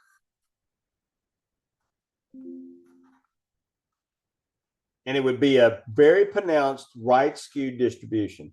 The box plot would look with a compressed median, a very short tail, a long tail, and asterisks on one end. Do you guys see that? And so sometimes if we have one type of graph done, if we can graph the data in another way, or better yet, Megan, just go ahead and graph it all 3 ways. It don't cost nothing, right? It doesn't take hardly any time. And we get different insights into what's going on with our data set. Everybody good? Because this distribution is the exact same box plot and the exact same histogram as this distribution. Right? But that problem is way different than that problem. You guys see it? This was running really consistent, and all of a sudden it got wacky. This one just goes wacky all the time. You understand? So this one we would chase in a different way than we would chase that one. You see what I mean? So sometimes we can graph, look at that histogram. You're like, wow, I got a bimodal distribution. But when you got the time series plot, what do you see? It comes up here in camps for a while, then it swings down in camps for a while. This is almost like a shift change or something else that's going on, right? So by graphing your data in different ways, you wind up seeing different shapes and different things. So sometimes people call that torturing the data or, regraphing the data in multiple ways just to see if you can pick out different insights in the way the data looks from different graphical tools. Okay, so let's talk about the last one here, this last graphical summary. And the graphical summary is a different tool. And you'll notice if you take your data from machine 1 and you plotted it into the graphical summary, it not only gives you the histogram, but it also gives you the mean, the median, the standard deviation. It gives you the quartiles. It tells you now, is it skewed or do you have kurtosis in your data, which we'll touch on that a little bit later. And it does a normality test for you, right? Now, this is our first foray into hypothesis testing, and I'm only going to touch on it because we'll discuss it more in a week or so. It runs the normality, and it says basically, is it likely this data was drawn from a normal distribution, yes or no. If the p-value is high, we will assume the data came from normal distribution. We'll apply mean and standard deviation. If the p-value is low, we're going to have to say the data was probably drawn from a non-normal distribution, and we're going to need to apply median and range instead of mean and standard deviation. So mean and standard deviation are only useful if your data is normally distributed. Otherwise, it can be deceptive. So like in the cycle time data, we probably don't need to apply average. We probably need to apply median because it's usually skewed data, right? For example, one of your colleagues is working a project. Actually, it's a different class. One of your colleagues is working a project to try to reduce the amount of time in a pediatric emergency room from the time the patient comes in and they decide to admit the patient to the time the patient's in their room.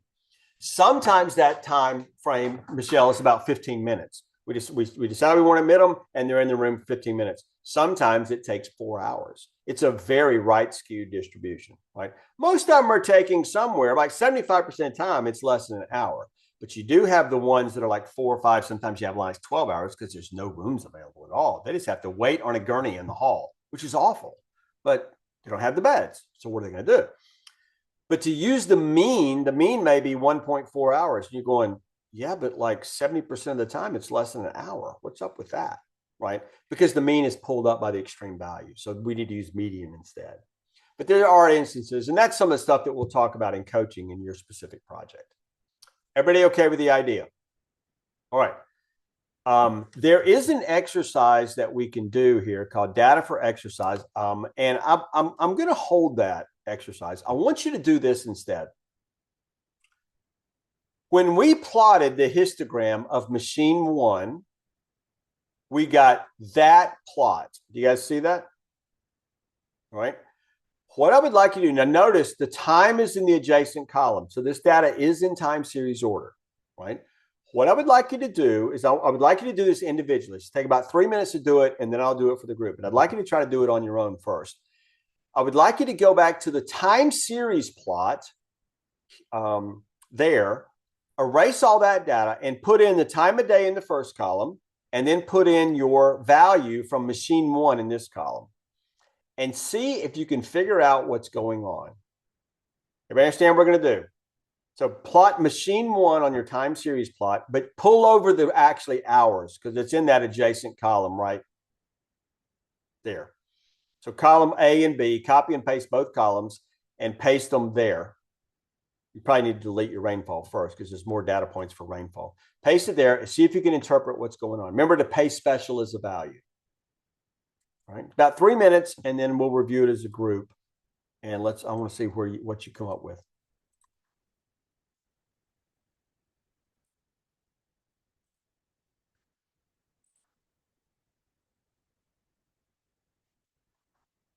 All right, so you may or may not know this. So I'm going to share over you for a moment. I'm going to share, and then I'm going to catch everybody up because you probably got that. So there's a couple things about Excel, and this is just this is an unfortunate thing about the way Excel works. So guys, do this. Go to this vertical. Everybody do exactly what I'm going to do, unless you already know how to do it. If you've already done it, don't worry about it. But if you don't know, go to the vertical column there and click that. Then double click it, and it brings up for you this format axis option. You guys see that? Everybody get that? So you got to click on that part of the graph. You can't just click on the graph. You got to click on the vertical axis numbers and then double click it, and it should bring up format axis for you. Everybody get it? And you feel free to nod yes or no if you've got your camera on. Okay, everybody's got it. Yep. Hit reset on both to where it's auto. And now all of a sudden your graph shows up. Everybody cool? All right, second thing. Highlight this data in time, and I'm going to do it by click the first one, hold my control shift, and click the last one. Everybody good? And then I'm going to go to home.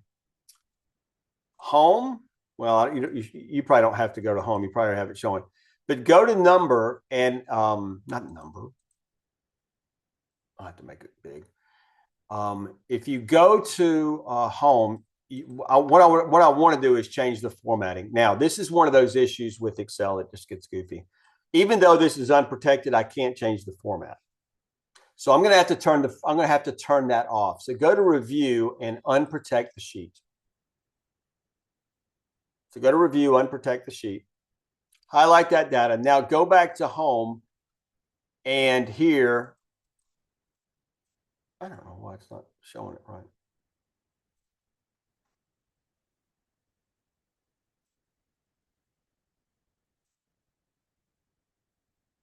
I thought I unprotected it. I did unprotect it. If you just right click one of the cells of the highlighted time column, it will give you the format cell option. Yeah, maybe I need to do it that way. My Excel locks up periodically for whatever. Yeah, there you go. Format cells. Thank you. Format the cell in the time and click OK. And of course, you got to do all the data, Jimmy. Would it do that without unprotecting the sheet? I'm curious. I just always do it with the upper menu. I never think to do it with the other one. All right. Now you've got the graph. What's going on? Let's just do it together. We won't break back off into the thing. What's going on with the data? What do you notice? Remember, this is the same data that we did that shape on. This is the exact same data. Remember, I showed you about graphing it different ways. That's what we're trying to illustrate here. There's the data. You got a few data points that are down here, and you got a bunch of data points that are up there. So if I go back and look at the time series plot, what do you notice? If I turn that sideways and let everything fall, I would have a distribution of data right there and a distribution of data up here. Tell me what you see. The rainfall is significantly lower at 4, 12, and 8. Yeah, something like that. At midnight, at 8 a.m., and at 4 p.m. Midnight, 8 a.m., 4 p.m. Midnight, 8 a.m., 4 p.m. What coordinates with those time frames? Anybody? Shift changes? Shift change. So what's going on? It looks like something's happening every shift change that makes the average fill rate drop dramatically. And then it catches back up and performs in a way that we would expect it to. So now the question, Sherry, is what's happening at shift change that would cause that to drop? Which is a way better question than going, oh no, what's going on? At this point, I have no idea. But in the secondary, in that, I'm going to close that. In this particular one, I've got a much more specific question to ask. Right, what's happening at every shift change? You guys good? That's the benefit of graphing it different ways and having your good axes. But again, remember, time series plot, the data has to be in time series order. And I can't, this is Excel just being goofy. I can't get rid of that thing, so I'll have to close it and stop sharing it. Right, so coming back here to the training material, we can do the graphical summary. Everybody okay with the idea? You do the graphical summary, you get your data. It tells you it's non-normal. We can go back and do a couple other plots. We could do a box plot is really for comparing multiple data sets. But that time series plot is very useful for us to understand what's going on with the histogram. All right. Everybody good? Everybody okay? Yep. All right. Let's talk a bit about the normal distribution. We need to make sure we understand this because this is now, for all of us, this is new, at least new material that we're discussing, right? So I'm going to close my other file that I had messed up.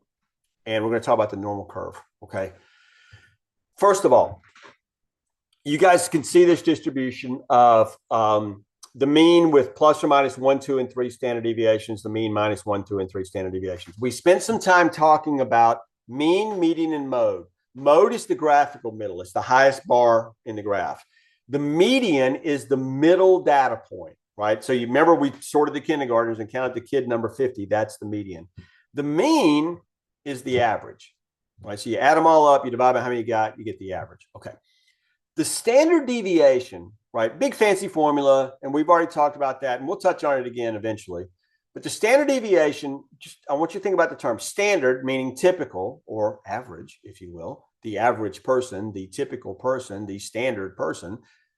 And deviation means deviation from what? Deviation from the mean. So another way of studying the standard deviation, a clever way to think about it, the standard deviation is the average distance from the mean. That's what the standard, in fact, mathematically, that's what it is. It's the average distance from the mean. So the more spread out your distribution is, the larger the standard deviation is. The narrower your distribution, the smaller the standard deviation. Because standard deviation means what? Average distance from the mean. So some of you recall us discussing that back, earlier in our training when we were covering the Greenbelt material. We talked a bit about basic statistics. Okay, so what? If I know the mean, and this is a common error that people have misunderstanding in statistics. The mean is the average, right? By definition, the average has half the weight of the numbers below it and half the weight of the numbers above it. If the data is normally distributed bell-shaped curve, the mean, median, mode will all be in the same place. Therefore, the mean is a good representation of the middle. All right, let's think this through.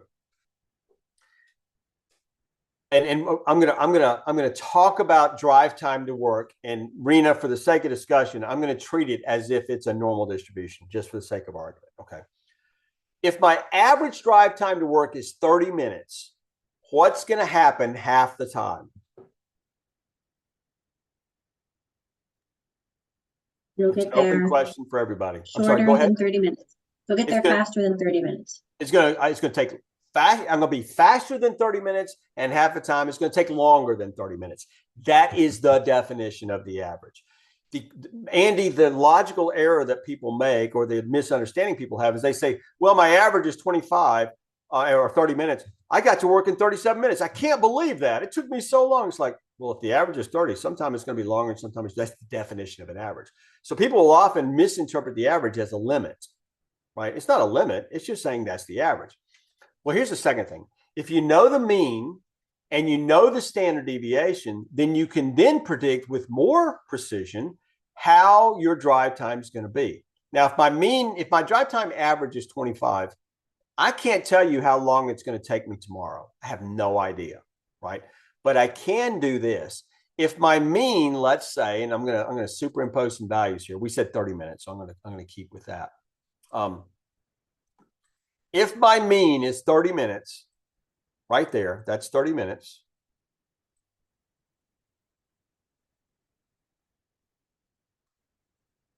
What's going to happen half time? It's going to take me longer than 30 minutes. It's going to take me shorter than 30 minutes, right? And now I'm going to use the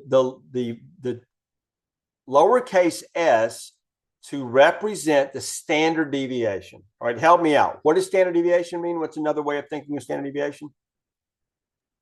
Average distance from the mean. Average distance from the mean, right? Let's say in this example, my standard deviation was 2 minutes. That is, my average drive time to work on average is 2 minutes from the mean, right? Plus or minus. Well, I can apply the standard deviation to this curve. And this says if my X bar is 30 minutes, if I go up 1 standard deviation, the value of the standard deviation is 2.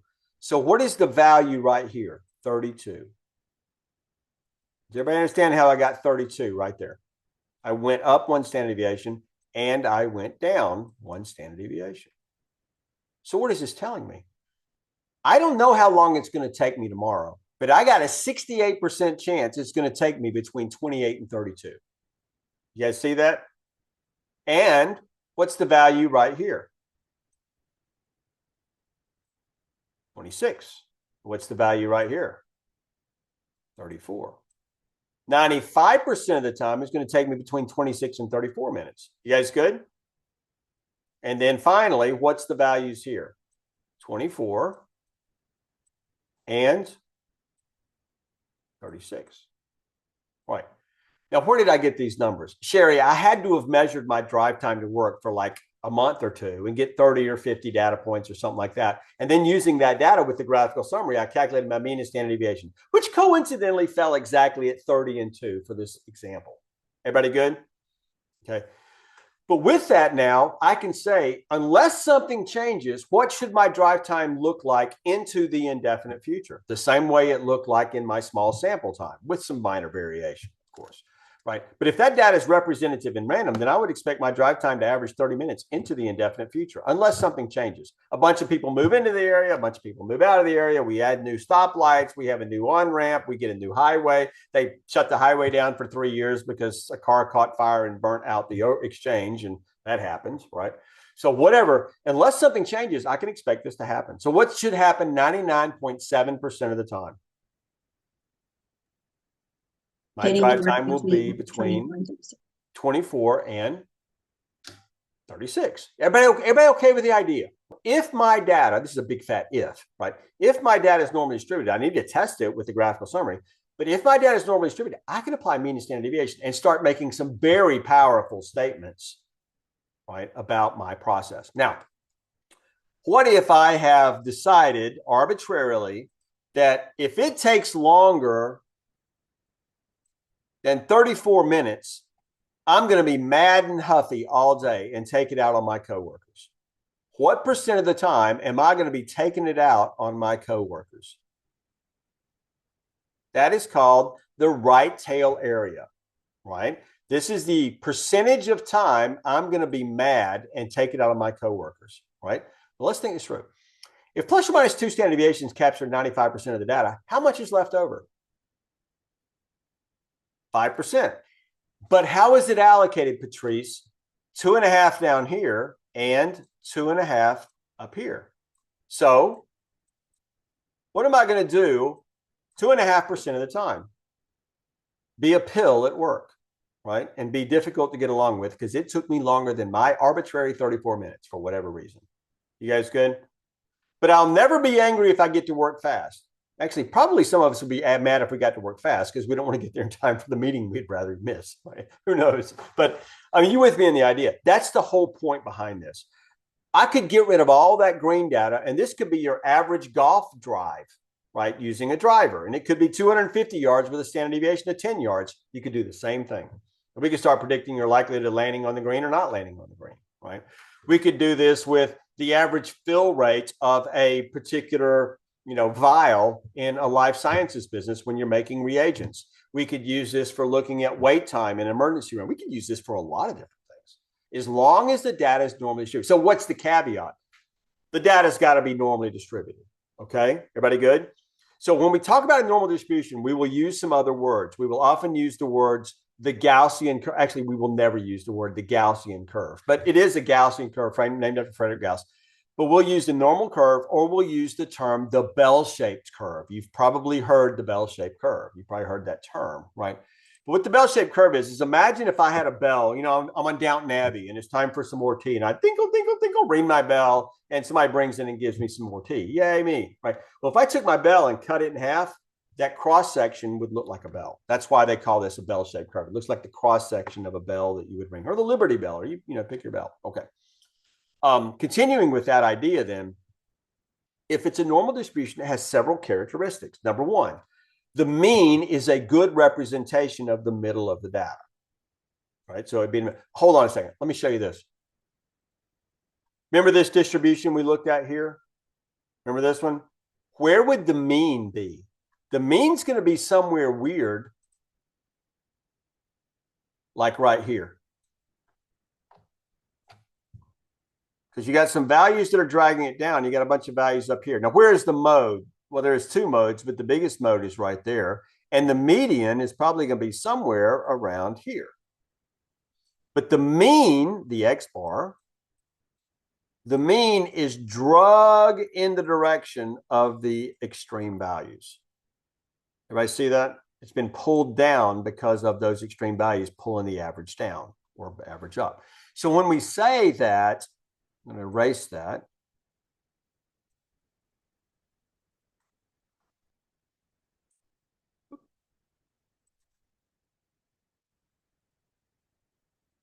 When we say that the mean is a good representation in the middle, we're saying we don't have extreme values on any side, and we don't have anything. So that is to say the mean, the median, and the mode are all in the same generalized location, right? So the little red cross on the box plot will be pretty close to the middle line, which was the median. Number 3, there is only one mode. You got 2 modes, it's not normal, right? Now, you may have some minor variation, and we have to look at it, but there's only one mode. the data appears to follow a bell-shaped curve, which means there's a high peak and it kind of trails off in a very distinct pattern.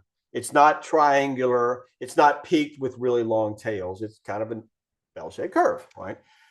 Finally, the standard deviation represents the shape. That is, if you went out plus or minus 1 standard deviation, you capture 68% of the area under the curve. If you went out plus or minus 2, you capture 95% of the area of the curve, and so forth. So that's ultimately, the mean's a good representation in the middle. The standard deviation is good representation of the spread. You guys good? So I'm going to go back to the silly example we saw a moment ago here. If that was my data and I had a mean that was, more or less right there, does this curve, let me switch over the way I'm drawing. Does that curve make sense to you? No, there's like nothing on this side and everything's on this side.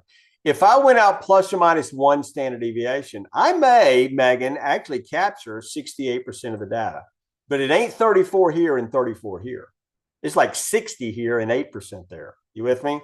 If I go out plus or minus 2 standard deviations, I may capture 95% or 90% of the data, not 95.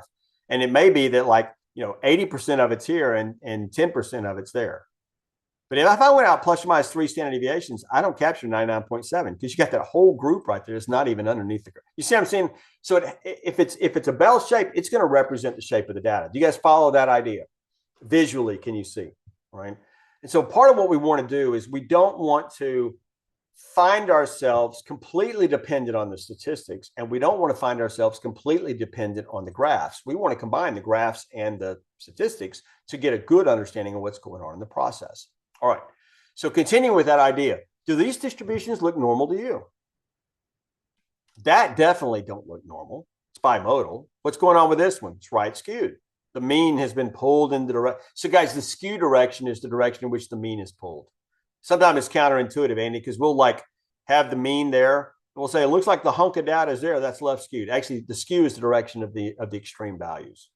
So it's counterintuitive. This could be a positive skew or a right skew. Okay. Left skew, obviously. What's going on with this one? Really high peak, really long tails. What's going on with this one? Really broad peak, very short tails. So the only one that's normally distributed is the mesocurtic distribution. This is platycurtic, like a platypus tail. That's leptocurtic, like somebody stole some of it. Left skewed, right, right skewed bimodal. Okay. Now, the good thing is, Najali, most processes generate normal data. Yay, us. You know what the bad thing is? Most of the time you get data, it ain't normal. Boo. Why? Because something's manipulating the process to make the data look non-normal. Think about the example we just looked at, right? Why was the data non-normal? It's because every 8 hours, they were doing something on the process during shift change, and it was dropping the average fill rate. Now, interesting enough, Justin, if you looked at data, you had a little bitty normal distribution here and a regular distribution next to it, right? So you had really 2 like normal distributions, but together they weren't normal. And that's one of the things that you see. Probably, Michelle, the most common reason you have non-normal distribution is because of mixed distributions. You got 2 machines making product that's all going. You got 2 centrifuges spinning your product, but they don't spin it exactly the same way, and you get different results. You got 2 ways of checking in patients into the ER. You've got 2 ways of registering new students. I mean, who knows, right? You may have more than 2. You may have 5 or 6. Mixed distribution is a very common cause.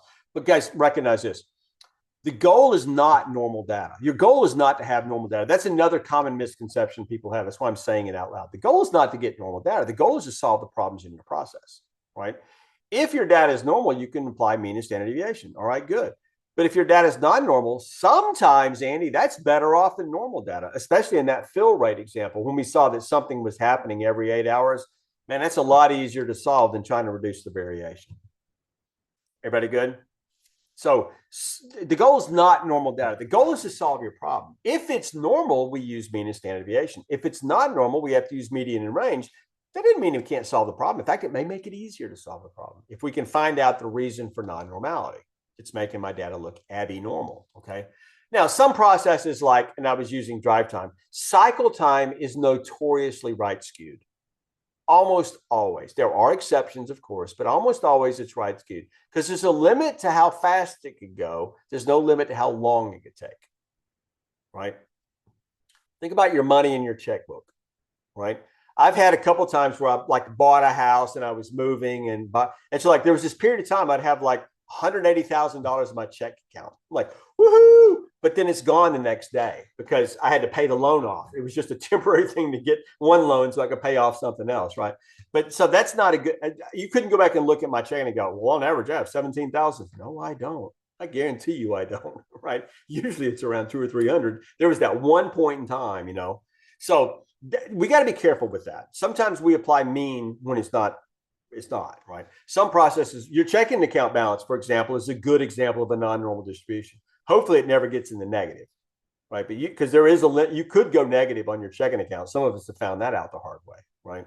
But usually it terminates at zero. Okay.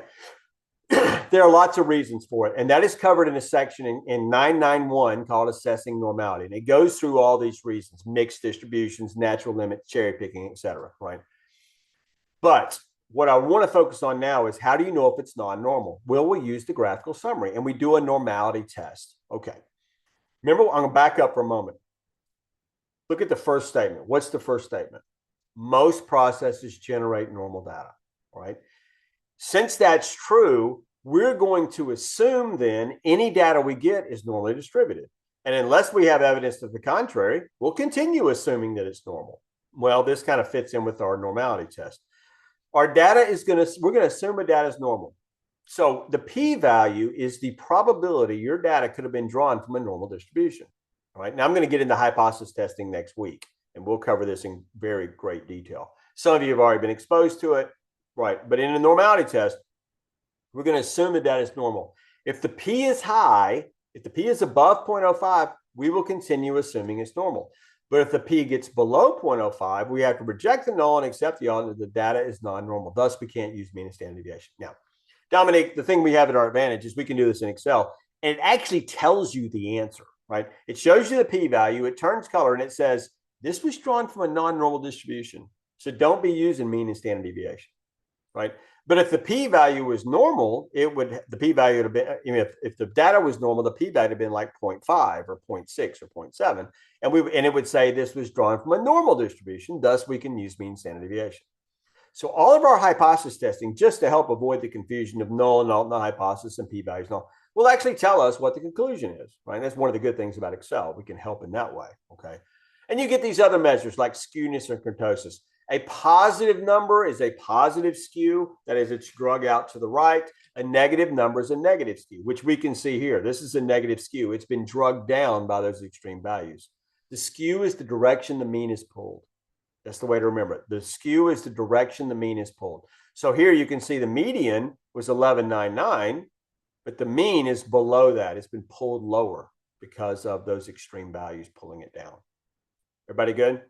The kurtosis is a measure of platykurtic, leptokurtic.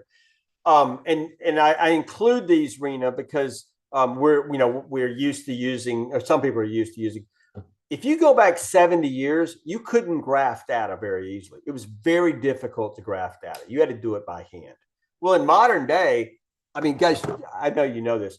This device has more power than the entire NASA program in 1969 that sent people to the moon. This does. These are more powerful than Cray supercomputers in the 1960s. We don't realize that, how powerful this is, right? And so we can graph now easily. Heck, we can play games on our phones that are more complex than what you could play on a computer 10 years ago. It's remarkable, right? Because they're so powerful. So I still include skewness and kurtosis. People like to see it, but basically you can look at the graph and figure out what's going on, which is our advantage. It's a lot easier to interpret this than it is to interpret that. But it's there for your own reference. Okay. I'm going to break you into groups. This is the first group exercise of the day. There is a file called normalityexercise.xls. I will drop that in the chat for you, just in case you don't have it. Normality exercise 1. There it is. In the meantime, I will scan this for you, and I will put that in the chat as well. I'm also going to screenshot the exercise so that you know what the instructions are for the exercise so that we can all do the same thing.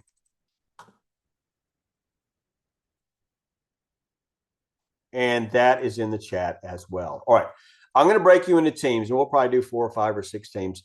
When you get in your team, first thing, select the spokesperson so that when we come back, if I call on your team, you know who's going to talk on behalf of the team. Secondly, the spokesperson may be the person who presents on the screen, but at least one of you do your data so you can present it on the screen and show it to us. Ideally, anybody could, because ideally you all do it. Don't just let one person do the analysis you all watched. I'll do it yourself and then come back and discuss it. But make sure you're ready to present when you come back and you have a spokesperson. All right. The way the breakout rooms work is I'll set the timer. This is a 10-minute exercise. I want you to interpret and answer the questions that you've got. I will set a timer. At 1 minute, I will close the rooms, and it'll give you 60 seconds to get out of the room. At the end of 60 seconds, it kicks you out and pushes you back to the main room. If you finish early, come on back. If everybody finishes early, come on back. When we come back, once everybody's back, we'll dismiss and go to a break. And then after that, we'll come back and debrief on the exercise. But I would like you to come back to the room first. All right. Any questions so far about the exercise? Everybody okay with what we're going to do? All right, Jim, so do we run the graphical summary 3 times then? One for each you're going to have column? to do 3 separate graphical summaries. Yep. Okay. Because there's 3 sets of data. All right. And I want you to answer the question: is it normal? If it's not, what shape is it? And what do you? If this was your process, what do you think is causing your measurement, whatever your measurement is, whether it's time, whether it's amount of material dispensed, whether it's number of units that were that fell into some I don't know what it is. Whatever it is relevant to your project, try to come up with a reasonable explanation for why your data would look that way if that was your data. Right? This is for continuous data. It's not for discrete pass-fail, though. So we got to be careful with that. All right. Rooms are open. You should get an invite that shows up on your screen. You click that, it'll take you to the room. I'll see you back in 10 minutes. Be ready with your answers and your spokesperson.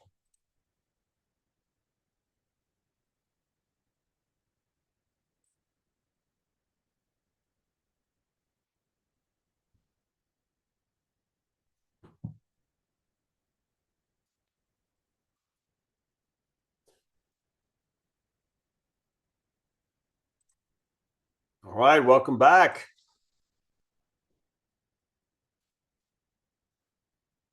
Okay, we had 6 teams working through the exercise. Can I get one of the teams to volunteer to share with us the results they had on the 3 data sets? And let's talk through next steps.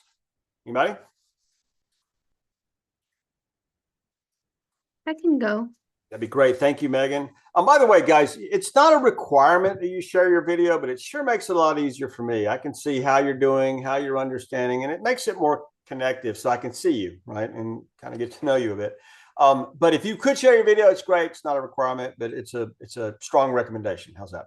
So go ahead, Megan. I think you were going to share for us. Mm-hmm. Can everyone see my screen? Yep, looks great. Great. So we did the graphical summary 3 times on the data set. So this tab shows data set A. The team, Dominique and Natalia and I, we came to the consensus that A looks to be like a normal standard deviation. It follows that bell shape. The mean, median, and mode are in the same location in general. And there's one mode. And so there's a general evaluation we could do looking at it graphically and reach probably a pretty accurate conclusion. But just to verify, you'll note that you actually have the p-value for the normality test. If the p-value is high, we'll assume the data is normal. That's our natural assumption. If the p-value is low, we'll reject that and accept the alternate. And we'll spend more time on the verbiage of hypothesis testing a little bit later.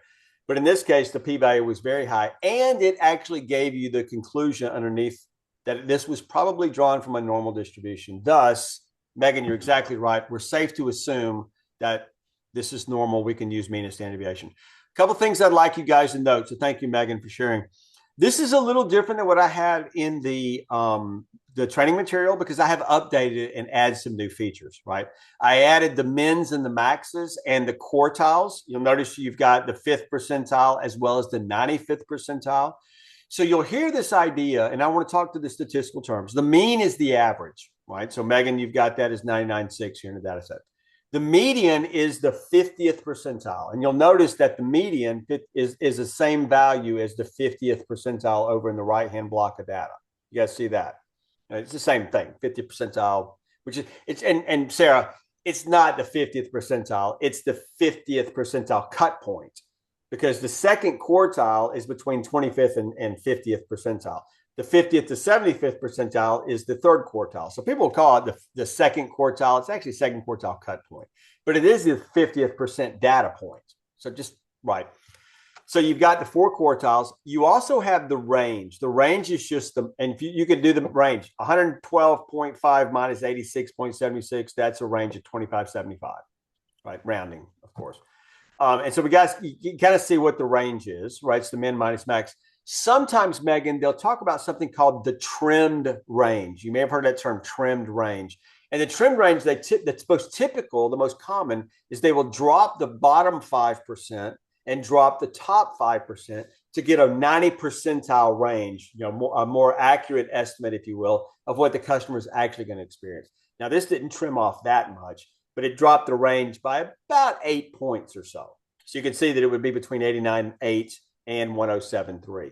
We also had, kind of joked about it earlier, the interquartile range, which is the difference between the 25th and 75th percentile. So there's a lot you can get out of that, right? Just seeing that.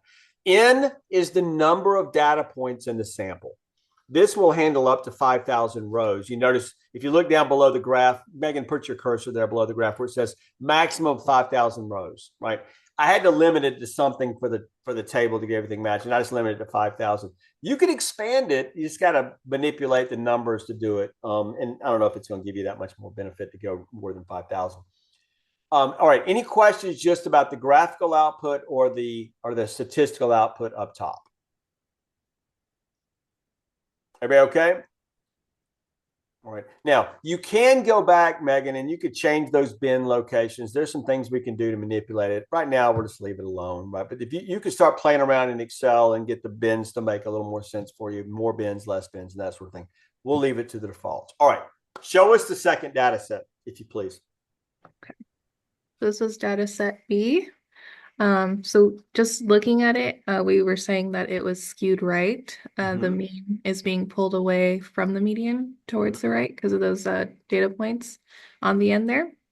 But also looking at the notes, we said that this skew, the value was positive, which indicates it's a right skew. Yep, exactly. But the p-value is greater than 0.05. So it's actually less than 0.05. Less than, okay. Yeah, so that means not normal. Right. And it actually tells us that. So it's just a visual cue, but it turns it red saying, hey, this is not, and it tells you that below. If you see it just below the normality p-value, normality test p-value, it says drawn from a non-normal distribution. Consequently, Megan, we're in danger in using the mean and the standard deviation. Right. So do me a favor if you can. Never mind. It's going to be too much hassle. But you guys, look where the mean is. The mean is in that fourth bar. Kind of put your cursor there. But the median is where? In the third bar, right? And so the mean is being pulled up because of those extreme values. Thus, I mean, you still may have, sometimes you do luck into it. You still may have 50% of the data on either side of the mean. Probably not, right? And if you look at the median, there's no way. But you'll have definitely 50% of the weight. Remember, I gave you the example about the 200-pound kid and the 450-pound kids. They would balance on a seesaw with only 1 data point here and 4 data points there. So you're definitely going to have, if the mean and the median in the same place, you'll have an equal number of data points more or less on each side. But if the mean is pulled up, you're going to have fewer data points to the right than you do to the left if it's a right skew, which is just the nature of it. And I don't want to overinterpret it or blather too much. So go ahead, Megan, show us the last one if you would. Okay. And then this one was determined to be skewed left. So the mean, it's 86.85, so that's around here. But the median is 93, so it's being pulled to the left because of these data points. Yep. This is a negative number, the skewness, which confirms it's a left skew, and the p-value is less than 0.005, so it's not normal. Well, just 0.05. Yeah, 0.05. right. Yeah. And so it winds up pushing it off and says this data is non-normal. Don't use mean and standard deviation. It's nothing wrong. We're not I got to say it again, Andy. The goal is not to get normal data. People get wrapped around the axle about this in the wrong way. The goal is just say, can I use mean and standard deviation? If it's not normal, I can't use mean and standard deviation. But Megan, go back to the previous example, maybe the previous one. Let's say that our upper spec limit is, I don't know, 110. And people will say, dude, our mean is way above 110. And you're looking at it going, yeah, you're right. But the median is actually more than 50% of the time, it's less than 110. Right. And it's almost like, I don't know, 60% of the time, it's less than 110.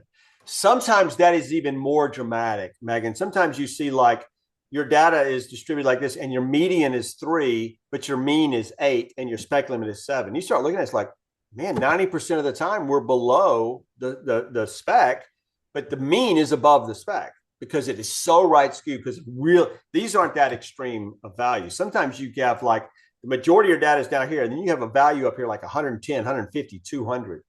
You see this in things like accounts payable, right, Andy? So you start looking at accounts payable, and your average accounts payable, your average may be like 61 days, but your median may be 28 days because the average is including the 2 accounts that are over a year old, and it's pulling the average up really bad.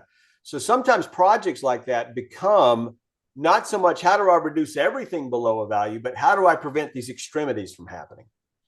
So this can be very useful for us in understanding our data, right? And again, it's a case-by-case basis, but perfect explanation. Thank you, Megan. You guys understand the graph. Now, hopefully you understand what all those values are on that chart and how we can use that to help understand and interpret what's going on in the process. Everybody good? Cool. All right. Well, let's keep on then. Actually, Jim, yes. For whatever reason, I don't know, I unprotected the sheet. Maybe I need to do a different save as or something. I saved your tools in a folder, but I can't paste data into that. Why don't you demonstrate for us the problem you're having, and then we'll figure it out real quick. Do you mind? Can you share with us your screen? Sure.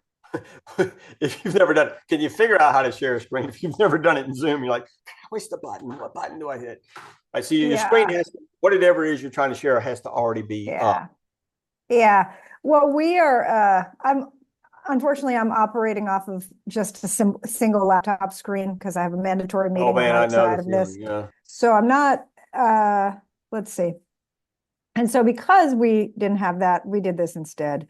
We just made histograms to That's test. cool. But go back and show me like your graphical summary. Let's figure out why you can't paste. Yeah. All right. So first, it's just not wanting now to. Bring up the graphical summary, and you're going to have to there you go. Perfect. Yeah. Right. So, no, don't do that. Don't do that. Just go back up. Yeah. All right. So when I tried, so you only have to click on the one. I swear to God, I tried this before. Because when you highlight a range, if the range is not the exact same length as what you're copying, it won't paste. Yeah, but I swear to God, 5 minutes ago, I tried doing this, like just typing it in, and it didn't work either. That's why I started I arbitrarily turn it on and turn it off for people. I have a little button here. I can make it not work on your computer. Just to. No. Yeah. Sometimes it's the dumbest thing. Believe me, you struggle with Excel. It does the dumbest thing. And then sometimes it does stuff that it ain't you at all. It's Excel. Right? Like you saw a minute ago, like mine got stuck with sharing that window, even though I closed it. It's just. Okay. That's okay. All right. Yeah. The best thing to do is make the mistake in class where we can figure it out, and then you won't make it again. And maybe everybody else can see it and say, ooh, now I know. Right. And that's why I wanted you to share it. So it's good. Cool. You're good? Yep. No worries. And guys, by all means, the goal of the class is not to see how fast I can get through the material, because I could be done already, right? The goal of the class is to learn. And so ask questions. Sherry, you did perfect. So do that. Ask questions. And we all learn from everybody else's questions. Yes, Sarah.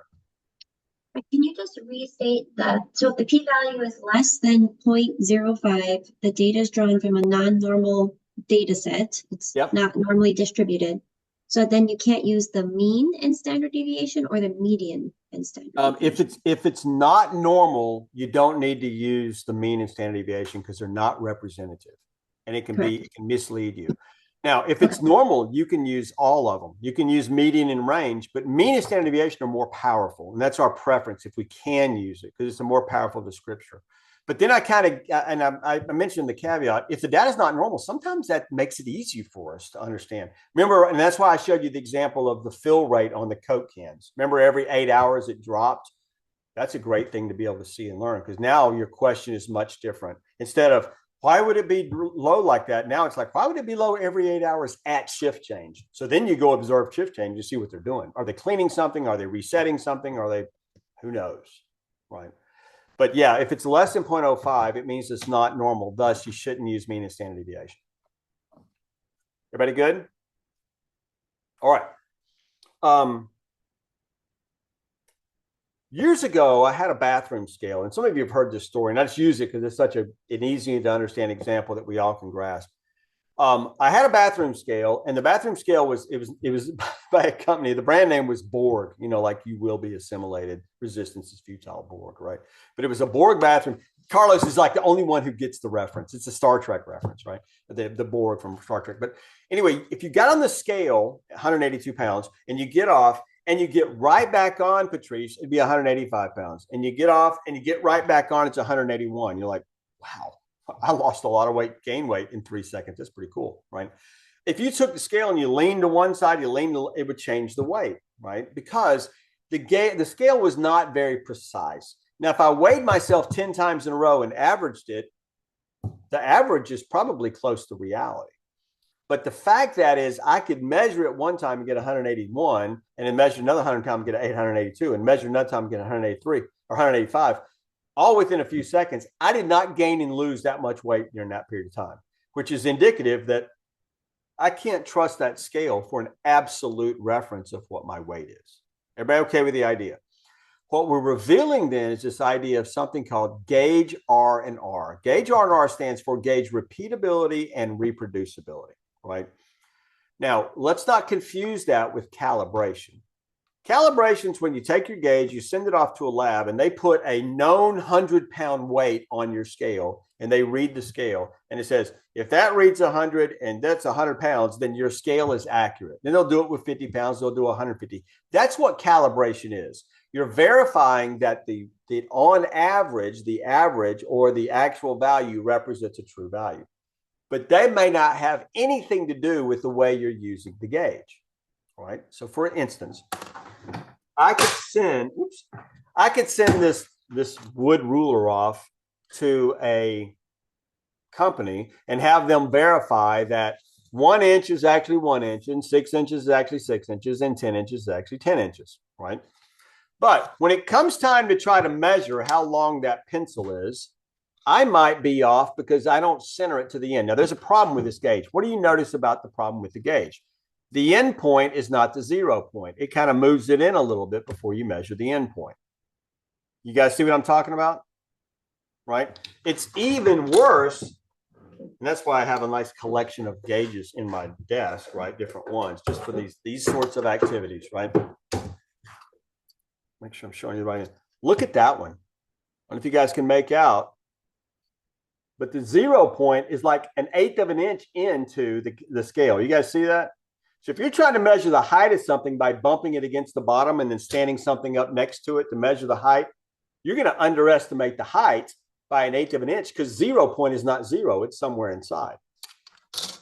This one is even more worser, right? Because it moves in like 1/4 of an inch. You definitely wouldn't. Notice the engineering scale it's used for drawing. It's not intended for that. But the whole point of that is, even though, Pamia, I sent this off and had it certified that 1 inch is 1 inch and 6 inches, 6 inches, that doesn't mean that I am going to measure it correctly when I get into an environment, right? That's one issue you've got. Here's the other issue, Michelle. I try to measure that pencil on that ruler, right? Even if I do get it located to the 0 point correctly, it's going to be hard for me to read where that is. If I read it from this angle or that angle, I'm going to get a different length of the pencil than if I read it square on. You guys good? What am I assuming, Carlos? I can actually read a ruler and I know what 1/8 of an inch is and a 16th and a 32nd and a 64th are. And I can actually count them. And my visual acuity, I mean, we're getting into a mess. So even though the gauge is calibrated, that does not mean I can get the same result time and time again if I measure apart. So when we talk about this next subject, gauge R&R, we're basically saying this: can I trust the measurements of God? Okay. We tend to think, okay, I got a bunch of measurements. They're all stored in SAP. I go pull them out. I got all my data. We're naturally assuming it's all good data. We're naturally assuming it was measured with a gauge that's repeatable and reproducible. We got to verify that because we can run into real issues. Let me give you an example. A client I'm working with right now, we just had this coaching yesterday on his project. He is working on, right now they make pretzels. They make hard pretzels. You know what a hard pretzel, and then, you can get pretzels that are the shape, and you get pretzel sticks. You've probably seen pretzel sticks, right? They make big pretzel sticks that are big around your finger and about 10 inches long. And they ship them out in a big tub, and you can take them out and eat them and dip them up, blah, blah, blah. The way they make a pretzel is they make some dough, just like you'd make bread dough. They extrude it through a die like you would make spaghetti, right? Just like, how you can take it and you run it through a little die and you get all the spaghetti noodles come out and you cook them wherever. They're making those pretzel noodles the same way, except it's much bigger. It's like a Play-Doh press, right? You press it out, stuff comes. Big, mechanical device. They take a big batch of dough, throw it in, and extrudes out this constant noodle. So the noodle's coming out, they chop it to length. The noodle comes out, it's chopping length. They're about 10 inches long. They take that noodle, they run it through you know what an acid bath is? Well, the opposite of acid is caustic. So vinegar is an acid. Baking soda is a caustic. When you mix them together, they bubble up and make a little volcano. We all got to see that in 4th grade, right? And so it's a caustic. And what it does, the caustic attacks the surface and gives it that really nice deep brown color when you run it through the oven. Goes through the caustic bath, comes out and goes to the oven. When they come out of the oven, they're supposed to be 2% moisture. That is, they're trying to bake them out so they're super hard and super dry. They take the pretzels, they go gather some of the pretzels into a little bucket to make sure they're getting a representation of each side of the oven. So that's cool. They grind them up in a food grinder, just like you would, and they crunch them all up into a bunch of pretzel dust, right? Then they have a little gun that they shoot in. It's not shooting, it's shooting a infrared beam. Just like you've probably seen infrared thermometers where they shoot your forehead. You ever seen that, like at the airport or at the doctor, right? They shoot it, but it detects moisture and they get a reading, 1.9%. Okay, as long as it's between 1.7 and 2.3, it's good. But if it's below 1.7, they go out and tell the people on the floor and they make an adjustment to the equipment. Everybody okay so far? So they're taking actual samples, they're taking them to the lab, they're crunching them up, and they're measuring them with this certified device that says if you hold it exactly 6 inches at the right angle, it will tell you the moisture content. Tell me all the ways this measurement could be messed up. Somebody give me some ideas. How could this whole measurement be messed up? There's moisture in the blender. Okay. How long did you leave it in the blender, and did you blend it up enough to make it into a dust? That's one. What else? Holding the meter at the wrong angle or at the wrong distance. So how close or how far you put the gun to shoot to get your moisture content? You guys good? What else could go wrong? Somebody else help me out. Sarah's already done this, apparently. She knows all about pretzel moisture content. What else could go wrong? The environment, if the room's humid. Ooh, is the room humid? Yes or no? Right. I'm going to ask you guys a quick question. Why is it saltines never get stale in Phoenix, Arizona? There's no humidity. Low humidity. Because it is so bloody dry there. There's no moisture to absorb out of the environment. You with me? How about this? When cake gets stale, it gets hard. But when saltines get stale, they get soft. Isn't that counterintuitive? But you know why? Cake is really, really moist and saltines are really, really dry. And if you're in an environment that's 50% humidity, what is the cake doing? Losing humidity to the environment. It gets hard, right? And cake and saltines absorb humidity and they get soft. Everything's trying to, and everything's trying to reach room temperature. Everything's trying to reach room humidity. So if it's really humid in your environment, then as soon as you pull them off, they're going to start absorbing. As soon as they come out of the oven and they start cooling off, they start absorbing moisture out of the atmosphere. If you wait too long from the time you sample them to the time you grind them up and make it, you're going to have a problem with variation. You guys with me? Secondly, if you grind them up and let them sit there in the lab and you leave to go to break and come back 20 minutes later, it ain't the same moisture it was when you left, because you guys good. So even though the gauge, right, Carlos, may exactly read the right moisture under controlled conditions, you may be getting all sort of wacky results because of the way you're using the gauge. You guys good? Okay. I'm also assuming they zero the gauge outright. I don't know. How do they do that? Do they have to shoot it into water and get 100%? I mean, I don't know what they do, but there's a way you zero the, just like you tear out a scale. A lot of things have to be zeroed out before you use them. So the bad thing is, Michelle, they're taking that measurement, and whatever that measurement says, they're going out and adjusting the equipment. If they made the measurement wrong, they're now adjusting the equipment. It may have been fine, and now it ain't because they went and fixed it. You ever taken your car to the mechanic to fix it and they made it worse? Right. And so we've got to be careful with that. The assumption is, and this is a natural assumption we all make. You go measure something, you get a value, you assume it's a good value. That's only if the gauge is good and the gauge system. Okay, so we're going to talk about this idea. I'm going to introduce it, and then we'll talk about it more when we get back from break. But I'll go ahead and introduce the idea now. And that is this idea of what we call gauge R&R. Now, there is a attribute gauge R&R that we have talked about in the Greenbelt training, and that is I think in week 3. So if you're not familiar with that, you need to go check that on your own, right?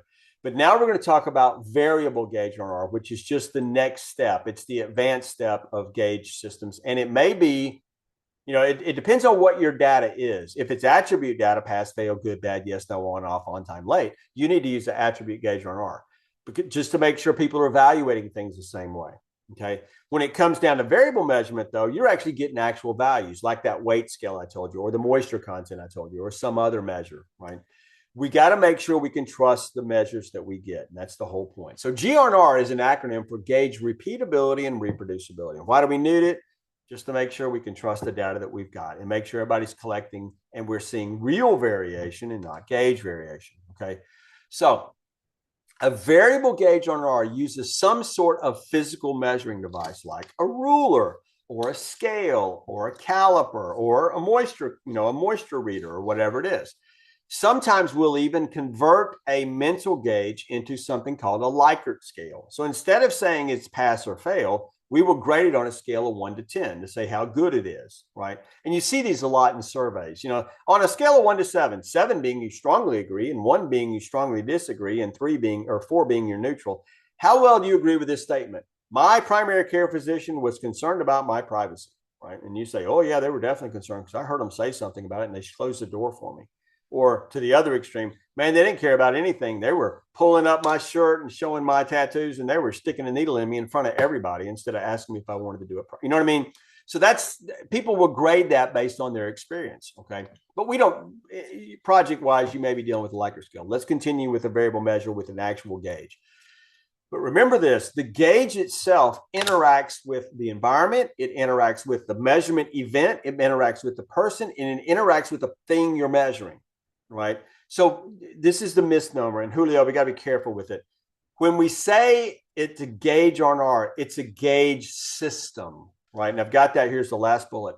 It's not just the gauge. It's the gauge along with the operational definition of how we use the gauge. It's how we zero out the gauge. It's how we position it to measure it. It's the thing we're measuring, and it's the environment, and it's the actual measurement event.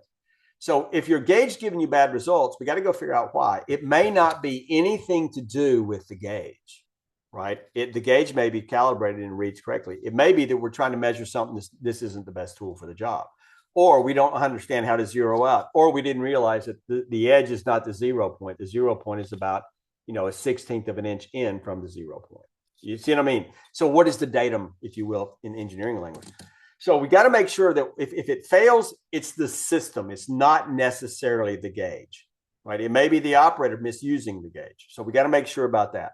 So remember this, anytime you see variation in a process, when you measure something and you see variation, that variation comes from 2 sources. Real variation, which is actually the part itself, right? The variation in the part itself. And then something called gauge variation. And this is the error we get due to variability in the gauge itself. Okay. Imagine, if you would, I was trying to measure something with a scale and I forgot to tear out the scale. What does it mean to tear out the scale? If you're going to weigh something like flour or water or lead or whatever it is, you're usually going to put it in a container. And if you put it in a container, you got to subtract the weight of the container. lest you accidentally include the weight of the container in along with the weight of the thing. You go weigh a pallet of goods, you need to take out the weight of the pallet, right? And people sometimes forget to do that. That's gauge variation. There's nothing wrong with the gauge. It's the system. You follow me in the idea? So it's always about the system. So a calibration, what is calibration? It's when you take your gauge, sorry about that, you take your gauge and you send it off to a lab and they verify that under controlled conditions, when that's one, it says 1 inch, it's 1 inch. It's when it says it's 5 ounces, it's 5 ounces. When it says that it's 58 lumens, it's 58 lumens. That's all calibration does. It says under controlled conditions, it's giving you accurate results. So if you will, calibration is about accuracy, okay? Gauge R&R is about variation. That is to say, can I measure the same thing in the same way and get the same result time and again? If I measure it today and measure it tomorrow, do I get the same result? And if I don't, is it because something went wrong with my system or did the part itself change? I don't know. Right? So gauge R&R is all about variation, right? If you will, this is about the mean and this is about the standard deviation. There's another way of thinking about it, or the variance, if you will, right?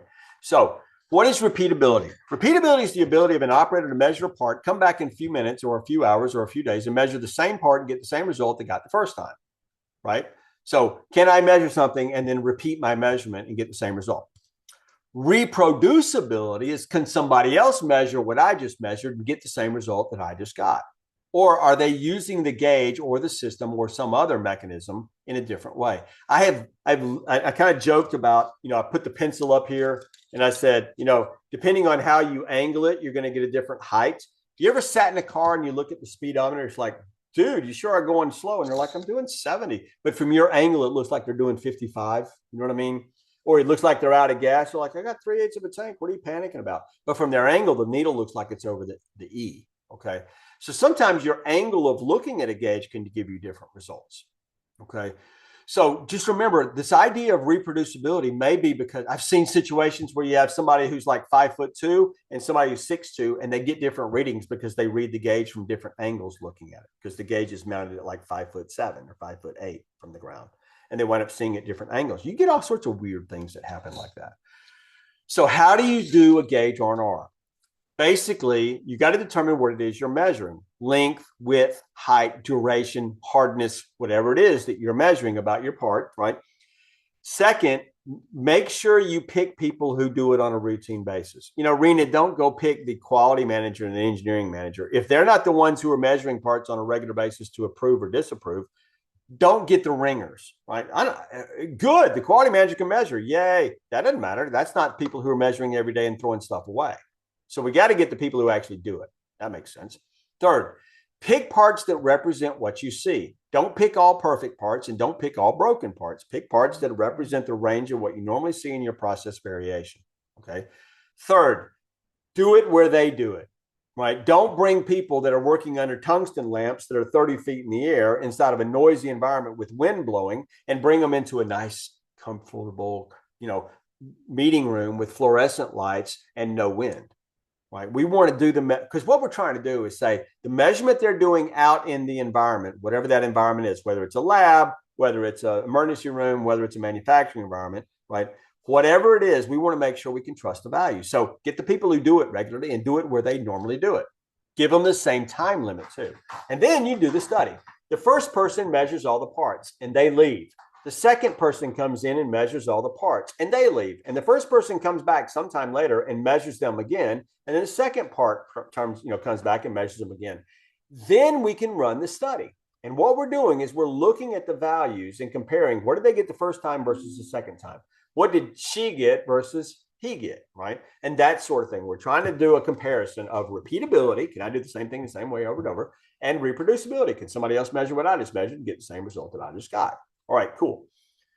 So, and this is an example of a gauge R&R. We have 10 parts, right? So part 1, 2, 3, 4, 5, 6, 7, 8, 9, 10. Sometimes you have a reference of a serial number or a part number or something else. In this case, it's just the same sequence. And then you notice operator 1 came in and measured the parts and got a 1022, a 1024, a 1016, etc. Operator 2 came in and measured the parts and got a 1022, a 1024, a 1017, and so forth. And then some time elapses.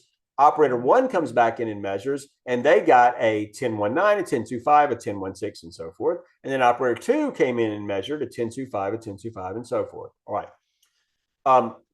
Najali, that's part number 1. They got 3 different measurements on the same part. The first time operator 1 measured, they got 10.22. The second time, they got a 10.19. The first time operator 2 measured, they got a 10.22. The second time, they got a 10.25. Right? That is gauge variation.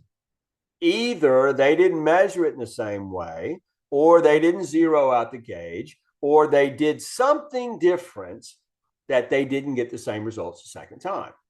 All right. Now, Julio, with all that said, we're assuming this is a non-destructive test, right? We're assuming that the actual measurement doesn't change the results, because sometimes it does. Like titrating a sample. You guys have seen this in chemistry, right? And you get a sample and you get a chemical and you drop drops in it and you count how many drops before it changes color. You can only test that sample once. You can't do it again. Because once you've titrated, it's like a taste test, Sarah. I don't want to go second, right? You taste it, it's pretty good. You give it to me. It's like, no. That's a destructive test. Your saliva interacts with it. You can't do it a second time.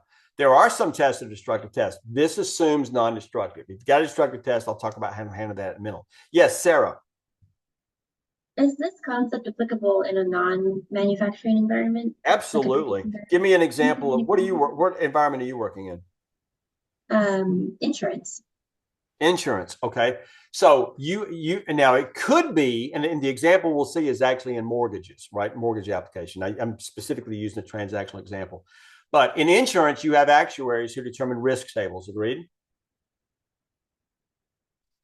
Yes. Yes. All right. And then you have insurance agents or other agents who are trying to interpret the characteristics of the thing you're about to insure versus its characteristics as they apply to various actuarial tables, right? Yes. Can people misjudge it? Could you have 2 people look at the same thing and one insures it as this and one insures it as that, even though it's the exact same thing? Mm-hmm. That's gauge R&R. Okay, right? thank you. That's more of a mental gauge and less of a physical measuring gauge. But then again, if you're measuring square foot of a warehouse to the insurance, determine how much you need to charge for insurance, 2 different people may measure it 2 different ways and get 2 different results. One person says it's 17,000 square feet and somebody else says it's 22.5, right? Because one of them measured the perimeter of the building and one of the other went inside with a laser scanner and it was like beep, beep, beep, beep, and he measured out the building and took out rooms like where the equipment is stored or took out rooms like where the bathroom is. And so they didn't realize they weren't capturing that data when they scanned all the walls. You follow me in the idea? That's gauge R&R. Is that good? Yes, thank you. All right, guys, I told this, those who haven't worked with me, I know about that much about a lot of things. I get out of my depth real quick. So I know Sarah just enough to answer that question. I may not know any more about it. I've worked in insurance. I've worked in a lot of different industries. That's the good thing about consulting. The bad thing is you don't get any real expertise Patrice in any of it. But at least you kind of have an idea, okay? But everybody okay with this idea so far? Okay, so the question is, why didn't they get the same result both times? All right, let me give you an example, all right? You guys have all seen Sharpie markers, right? Let's say I wanted to use a dial caliper. I don't know if you know what a dial caliper is. I'll fetch one during the break, right? I wanted to use a dial caliper and measure the diameter of that marker. You guys good? Why would I get different results every time I measured it? Let's say it's 10.25 millimeters, right? Or 10.19. There's lots of things that happen. Number one, Julio, we're assuming this thing is circular. We're assuming it's cylindrical. It's not cylindrical. It tapers. It's narrower there than it is there. You can actually see that it's narrower there than it is there, right? It tapers off hard at the end, but it's actually a gradual taper all the way down. So if I measure it here one time and measure it here another, I'm going to get different results. Number two, it's not circular. So if I measure it here and rotate it 10 degrees, I'm going to get different results the second time I measure it. Everybody good? Third, if John and Carlos measure it, and then Sarah and Patrice measure it, so we had 4 people, Sarah and Patrice may be very gentle and they very grip the part, right, to get the result. John and Carlos, man, crank down on that thing with that gauge, and they could get a smaller dimension than Patrice did because they're cranking down with the scale. You guys good? If I don't measure it exactly perpendicular, but I get it a little bit sideways, it's going to get a higher measure than if I got, I mean, there's all sorts of things that could cause you to get difference in measurements. You guys good? And that's what we're trying to figure out. Does it matter or does it not matter? Because it's very difficult to measure the same thing and get the same result time and again. So does the variation I get affect my system or not? All right, everybody okay so far? This data is in unstacked format. So you'll notice I got the part number here and I've got my 4 measurements across. Good thing is it makes it really easy to read what's going on. Okay. So then we take that data and we're going to, in a variable gauge R, we like to do 10 parts. Okay. But you want to get parts that represent the full range of variability you typically see. You don't want to get all pristine parts and you don't want to get all parts that are broken in half. You want to get parts that represent what you typically see. Now, I'm going to address this in a minute, but I want you to think about it until I get to it. I'd like you to maybe jot it down or just remember it. The better your process is, the worse your gauge will be. It's a paradox, right? The higher the capability of the process, the worse the gauge R&R. And I'm going to show you why in a moment, okay? At least for a variable gauge, okay? And that's actually true about discrete gauges as well. Sarah, where you're evaluating, which actuarial table to apply or how to evaluate certain things or, how many bathrooms the place has or whatever the insurance is you're applying it to. Okay. So tips on picking parts. Pick 10 parts or more. Make sure you get at least 2 operators. You could do more. My spreadsheets will only support 2, but you could actually do it through other software and do 4 or 5 operators if you chose. But make sure your parts represent what you normally see. Usually, you're only doing 1 part number or 1 type. You don't want to have a 10-inch magic marker or whatever this is, 6-inch, and then you don't want one of the fatty magic markers that are really big because you're obviously going to get different results, right? Because you're trying to see, can I measure this and say if it's in spec or out of spec? It's ultimately what I'm trying to do. Okay. Continuing then. There is a file called the Variable Gauge R&R Analysis Tool. So let's go ahead and open that up. I will drop it in the chat for you right now in case you don't have it or don't have access to it. But make sure that you get it between now and next time we're together. So let me find that. All right, I just dropped it into the chat for you. And just for fun, I'm going to go ahead and drop the exercise in. Let me find out what the name was.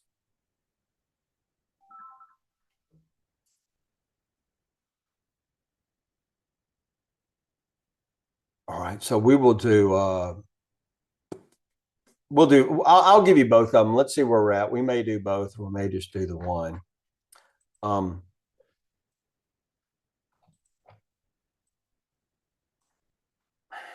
Sorry.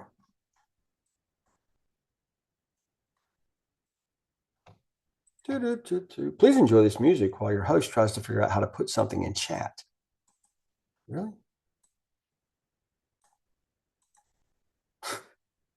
So Sarah, I did it one time and it starts scrolling down and selects everything. It's like, no, I just wanted those 2. So then I did it again and it opened them both up. It's like, I didn't want that either. I just want to drop them. I feel your pain. All right. So continuing then, we just looked at those 10 parts. If you would open the file, Variable Gauge R&R Analysis Tool.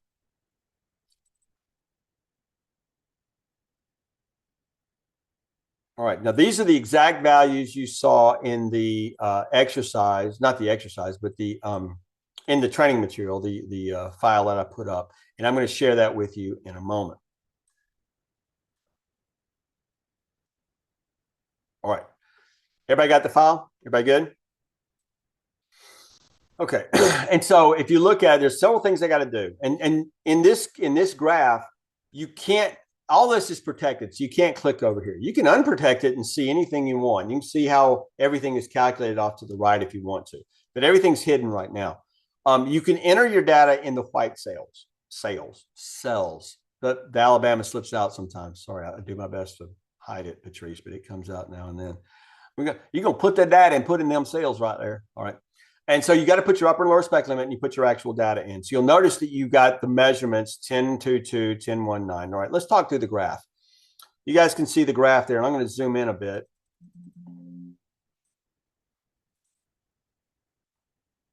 All right. And you guys can see the graph here, yeah? I'm trying to get over to it. And once, because it's such a big graph. Okay. There are 4 measurements in total. And you notice I've got operator 1 are the pink ones, the smaller and the bigger, and the blue ones are operator 2. Okay. These are the 4 measurements. They're jittered a little bit, so they're not on top of each other. So you can see those are the 4 measurements, right? First time they measured it, they got a 10.22. Second time, he got a 10.19. Operator 2, first time they measured it, they got a 10.22. Second time they measured it, got a 10.25. So you can see the 4 measurements. The black X is the average of all 4 measurements. Okay. Now, for our perspective, all 4 of those measurements are called within part variability, right? Because I measured the same part 4 times and I got 4 different measurements. That's within part variability. The black cross moving up and down is part to part variability. Everybody okay with that idea?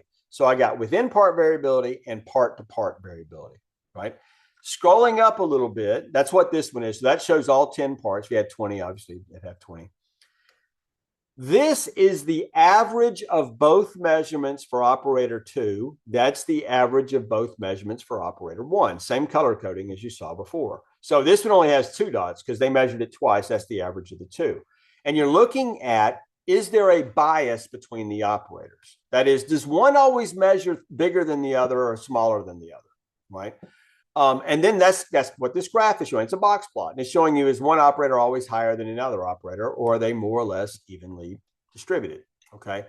So looking at this, I really don't see a bias between operators, and I don't really see one is always measuring higher than the other. Because if it was, the blue line would always be above the red, except for 1 or 2, or it would always be below the red, except for 1 or 2. In this case, they're pretty much overlapping. So there really is no bias. Okay. And then I get to this.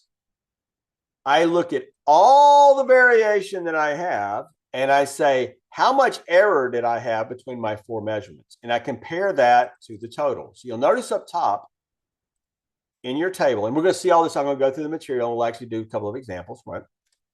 But this is basically saying, look, that's all the variation you saw. Now I'm going to switch over to the dot cam for a moment. I'm going to stop this.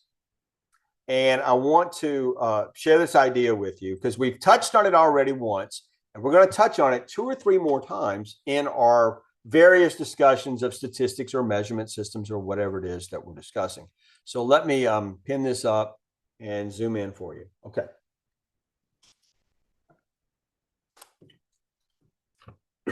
Earlier we said all the variation, really? All the variation is the sum of 2 things. Do you remember what they were? The things we know about plus the things we don't know about. If you remember then, when we did that regression analysis and we had that data like this, we know about the line. What we don't know is why sometimes it's high and sometimes it's low, right? So the line is the explained variation and the dots are the unexplained. That's what the R square is. The R square, let's say the R square in this case was 67%. 67% of the change in Y is predicted or explained by the change in X. That's a Z. That's supposed to be an X. Okay, which means there's 33% unexplained variation. So coming over here, there's 67% we know about and 33% we don't know about. Everybody okay with that idea? So we talked about that one, right? Secondly, I'm going to turn variance into sigma squared. That is the population numerical represent or graphical representation or character representation of what variance is, right? So the variance is sigma squared. The variance total is equal to the variance within the subgroup plus the variance between the subgroups. Now, when we get to capability analysis in a couple of weeks and we start talking about CPK and PPK, that's what this is. The variance within versus the variance between. So CPK uses the variance between. So this would be a CPK measurement and the PPK is the total. We'll talk about that more later. Also, when we do statistical process control, the X bar and R, this is the R, and this is the X bar. So we have these different ways of looking at all the variation you see is the sum of the within subgroup versus the between subgroup. When we get to ANOVA analysis, we'll be using this same idea. Okay, but in gauge on R, it's this.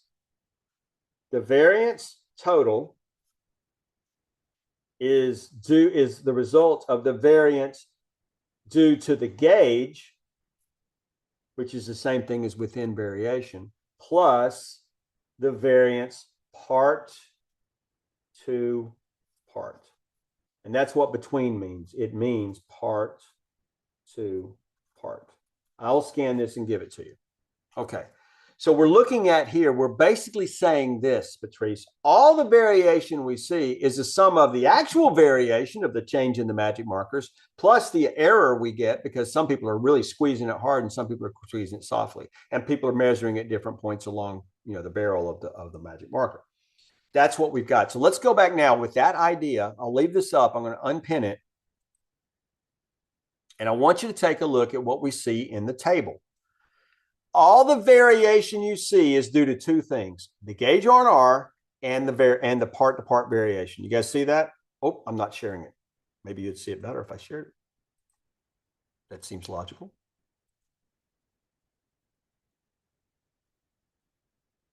There. So you'll notice the way this table's built. It breaks out, and see how the indexing works? You guys see that indexing, how everything's are tabbed over? Your total variation of 00357 is equal to the sum of the part-to-part variation plus the total gauge R&R variation. You guys see that? So if I add 0019 to 00338, I will add up to 357. You guys see how those add up? Gauge R&R is the sum of two things: repeatability and reproducibility. And you'll notice how if I add 0.00017 to 0.00002, I come up with 0.00019. Okay, that's cool. Sometimes you have operated apart. If you do have operated apart, there'll be a number here. If you don't, it will say the interaction is not statistically significant. That's why it's not showing up. Different issue. Let's not worry about that right now. All right. Then it says this, Michelle, of all the variation you saw, what percent was because of the gauge? That's what that value is. So it's basically saying of all the variation you saw from part to part and from the gauge, what percentage of it was because of the gauge? And we say 5.3%. Everybody see that? Everybody see how this works? Okay, and I'll explain it more when we come back from break. I'll explain it in a slightly different way to make sure we're graphing it, okay? The goals are this: less than 1% is ideal. That's what we want, less than 1%. 1 to 9% is marginal, and it progressively gets marginal, Patrice, until you hit the threshold of 9% when we declare it's not a good gauge. Okay, so basically what this is doing here is saying of all the variation that we saw, what percentage is because of the gauge? That's what we're asking.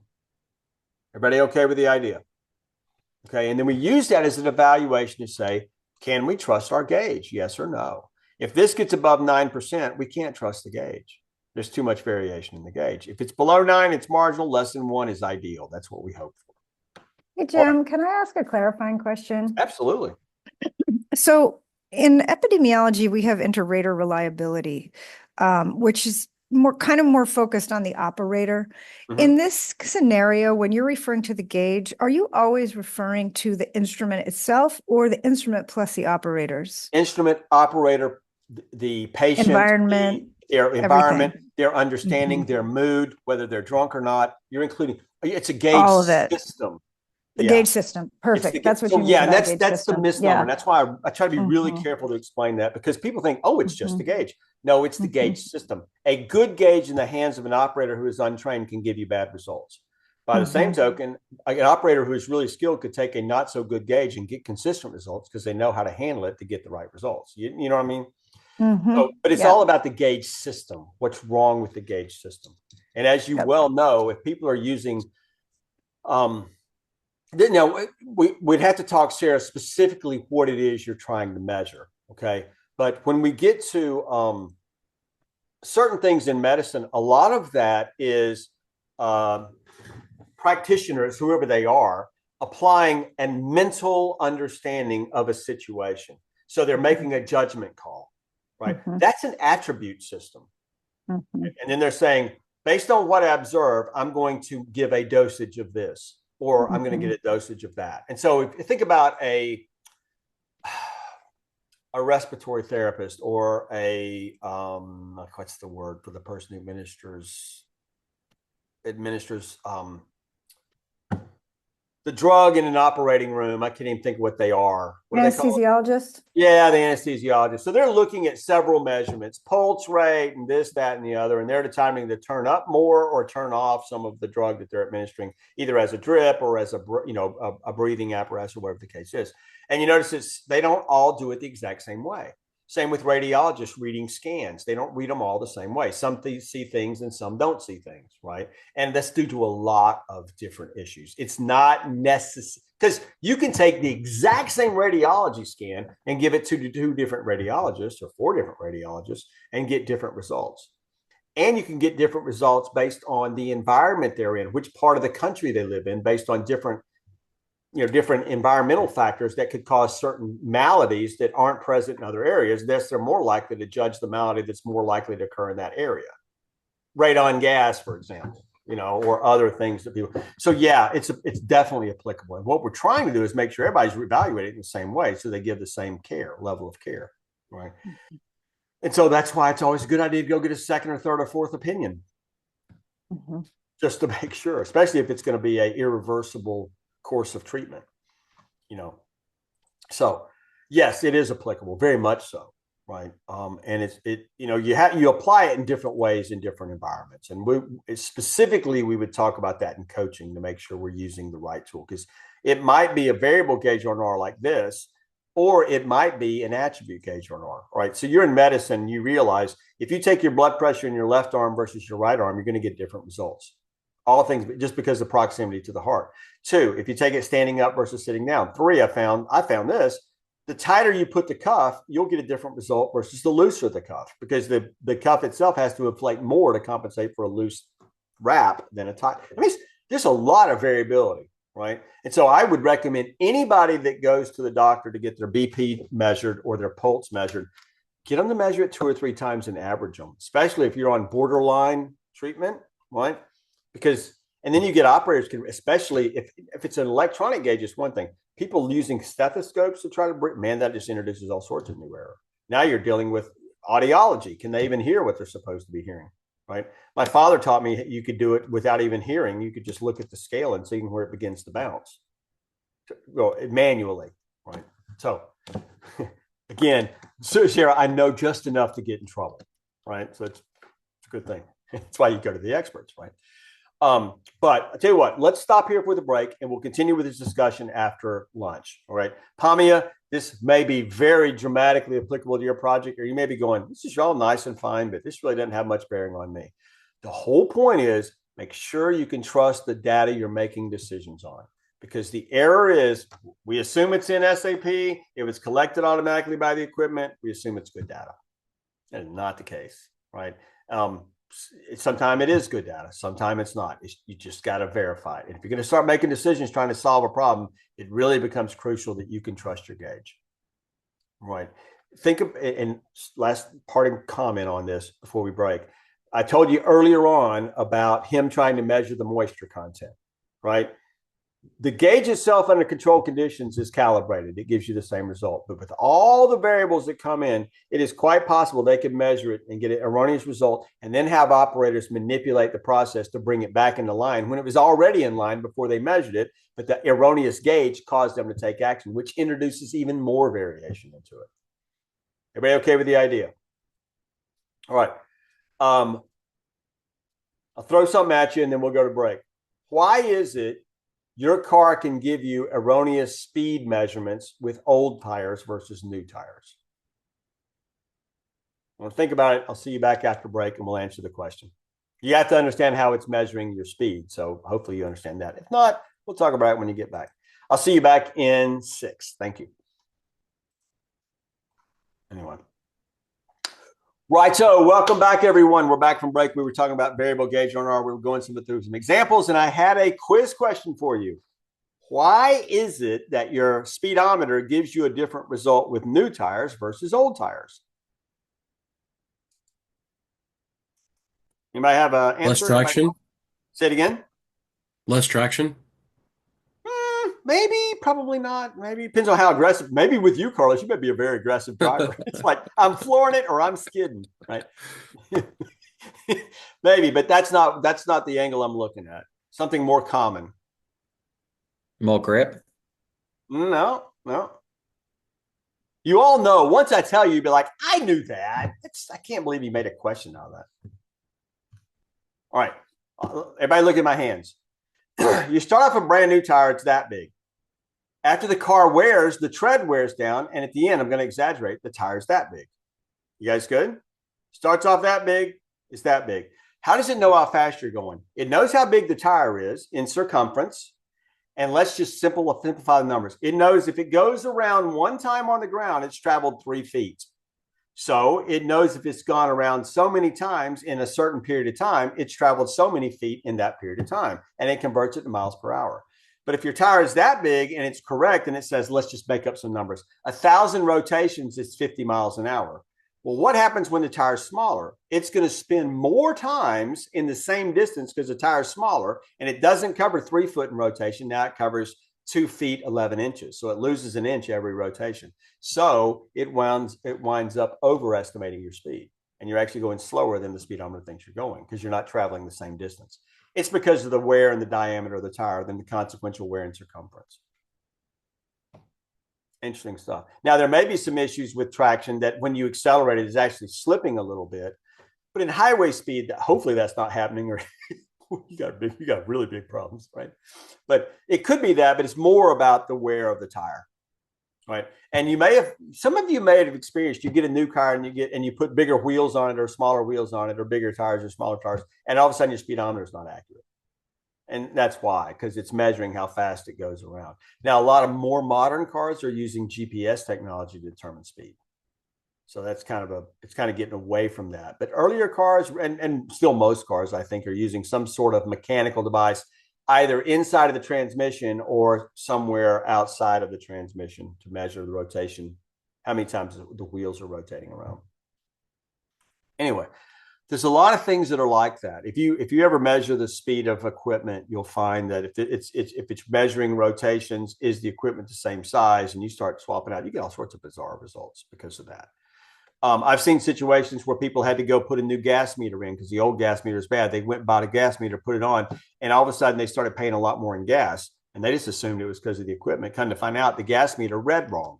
It was calibrated in a different way and actually, exaggerated how much gas they were using. There's all sorts of weird things like that can happen, right?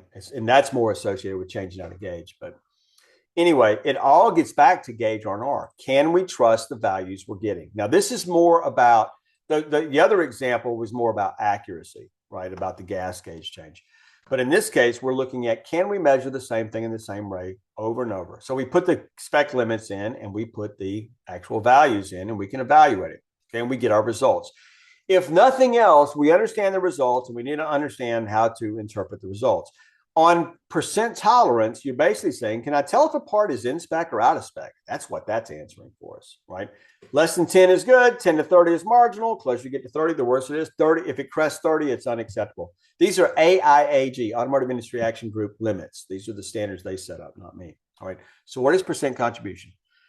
I like to use variance for percent contribution because variance is additive. Some people will use percent study, which is based on standard deviation. It's confusing because it's not additive, but I prefer percent contribution. All right. And it's based on the formula, the measurement error in the measurement system, or the error in the measurement system divided by the total. And it's basically saying this: of all the variation you had, what percentage was because of the gauge?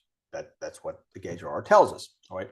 Percent tolerance, on the other hand, is saying, how likely are you to call a bad part good and a good part bad, right? Anything near the edge of the spec limit, how likely are you to call it bad or good based on measurement error? So basically, percent tolerance says how much of the spec range, the tolerance, the upper spec limit minus the lower spec limit, is being consumed by the gauge error. That's what percent tolerance says. All right, so both of these are important. We defer to percent contribution. However, percent contribution simply tells you, can you tell one part from another? Can you differentiate this part from that part from this part? Percent tolerance says, can you determine if a part is in spec or out of spec, if it's good or if it's bad, right? Percent tolerance uses your spec range as a denominator. It's a stable measurement.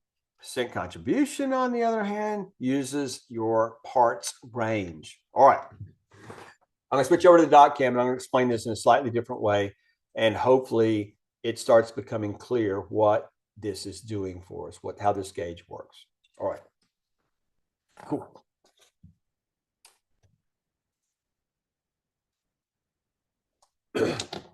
Operator 1 is red. Operator 2 is green. Okay. We have a part. Operator 1 measured it and got 2 measurements. Operator 2 measured it and got 2 measurements. Next part. Operator 1 measured it. Operator 2 measured it. Next part. Operator 1 measured it and operator 2 measured it. Next part. Operator 1 measured it. Operator 2 measured it. All right. Before I do anything else, what can you tell about the red measures versus the green measures? What do you kind of see? Anybody? They're consistently to the left. Okay, well, yeah, side to side it doesn't matter. It's more the this way measurement. Oh, that's what they're consistently above. Say it again. They're consistently above.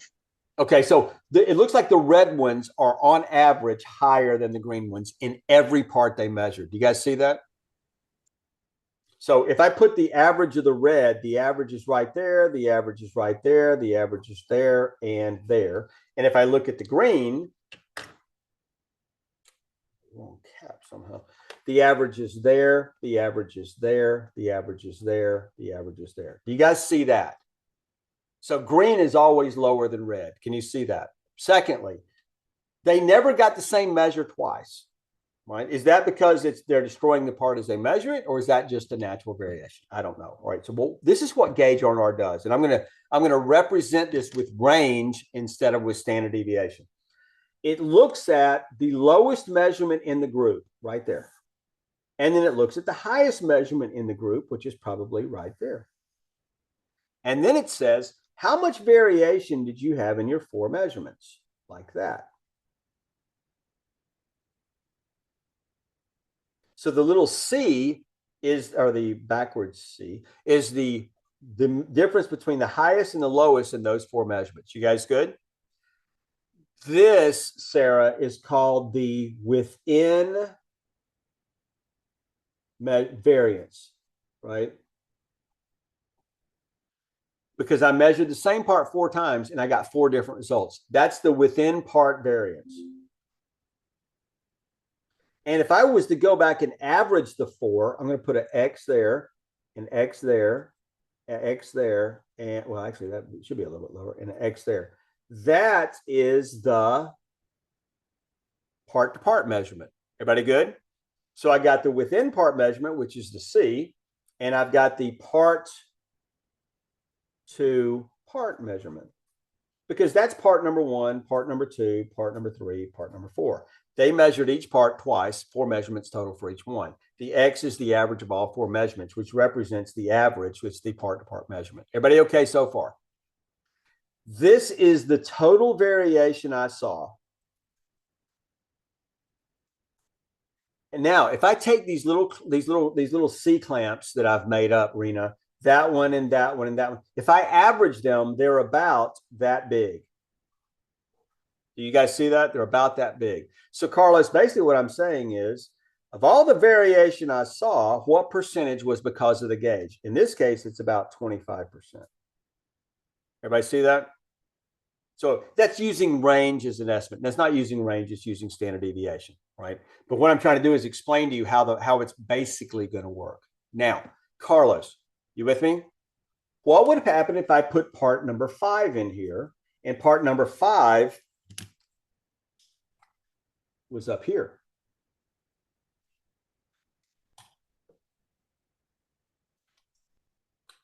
On the same scale, everything's the same. Now, all of a sudden, I've got a cross up here, and I've got the same amount of error as I had every other time. But what happens to the part-to-part measurement? Right? Now, what's happened to the total range of measurements? Total range is like that now. And if I took that little C-clamp, now if I include that one part, what happened to my percent contribution? It's like 10%. You with me in the idea? Everybody see what happened? The way you choose your parts can influence how good your gauge is. The more consistent your parts, the higher the percentage is going to be because of measurement error. The more diverse your parts, the lower the percentage of the gauge error. Does everybody follow that idea? And that's why I said that paradox at the beginning. The more consistent your process, the worse your gauge is going to look. So you got to be careful with that, because people will start condemning gauges or saying, I got to go buy a better gauge. It's only because your process is so good. And so percent tolerance, though, says, okay, where's your upper spec limit and lower spec limit, right? Are your upper spec limits and lower spec limits really far apart, or are they really close together? Because you can have it be good on one measurement and bad on the other. Okay. Let me get back and unpin. And 1 through 5 is all of the same sample part. It's all, like yes, 1A, it's all the 1B, same part number. It's all the Yeah. same SKU, if you Okay. will, right? But the difference is just the random variation. So, for example, you see these 3 magic markers? They all look the exact same. I mean, especially the barrels. If you disregard the color, you wouldn't know which color is which. They're all the same thing. In fact, they use the same barrels to put all the ink in. It's just they put different ink, and then they wind up putting a different front end on the barrel. You see what I'm saying? And then they get a coordinating cap, of course, and you tell what's color. The worst part, Megan, is when you do this, and then you wind up lying to yourself. It's like, okay, let me get the red pen. Right? You don't want that. But even though they look identical, Michelle, are they identical? No, there's minor variation. Okay. When we say parts are identical and there's no variation, that's really an indication of how bad our measurement system is than it is about the parts themselves. Okay. So, Sarah, in this case, we have to be careful about throwing other parts in that have completely different dimensions. These are all supposed to be like 12.5 millimeters. If I threw in the supposed one that's supposed to be 18 millimeters, Carlos, I'm going to get the results I had a minute. All of a sudden, you got this really high measurement, makes your gauge look good. That doesn't tell me if I can measure these. It just tells me if I can differentiate between these and the big ones. Maybe that's all I need to do. I don't know. Depends on what you're trying to do with the gauge. Right. Let's continue. Sarah, you good?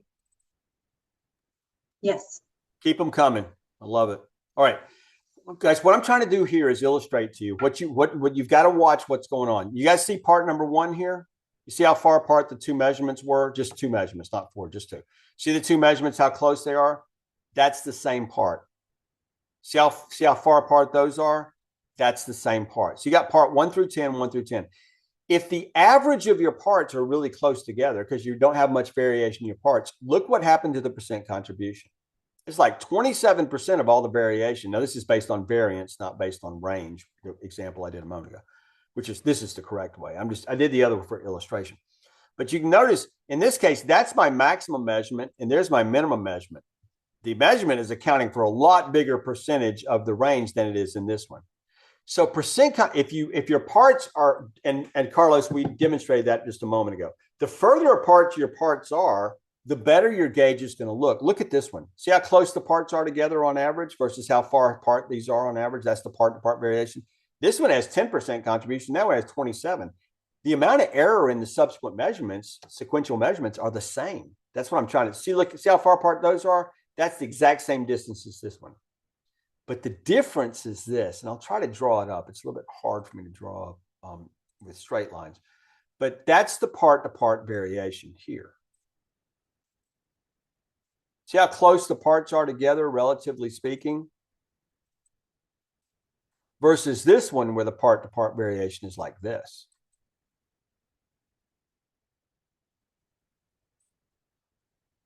You guys getting the idea, right? So remember a moment ago when I held this up, or when I showed you this, I said the total variation is equal to your within part variation versus your part-to-part variation, or your gauge variation, which is the difference in the measurements, right? The total is going to be smaller if your parts are really close together. The total is going to be larger if your parts are further apart, as in the example I've got on the screen. You guys good? So with everything being the same, except for your parts more spread out, your gauge looks better here than it does here, even though you got the same error. But the percent tolerance is the same. because the percent tolerance is based on upper spec limit minus lower spec limit. They tell us two different things, and that's where you got to take away, right? Now, guys, remember, this is black belt class. This is not green belt. We're going really deep into statistics, and I'm not trying to blow you away with the math, but I am trying to get you to really understand what's going on, because this can be, there are many projects, Michelle, I've worked, and it was not the process that was bad. It was the gauge, and it was driving us to do the wrong things because we couldn't measure it in a repeatable and reproducible way. Okay. When on your stove, when you turn it up to 450 degrees, what do you naturally assume is happening in the oven? 450 degrees. Have you ever checked your own oven? You ever bought an independent thermometer?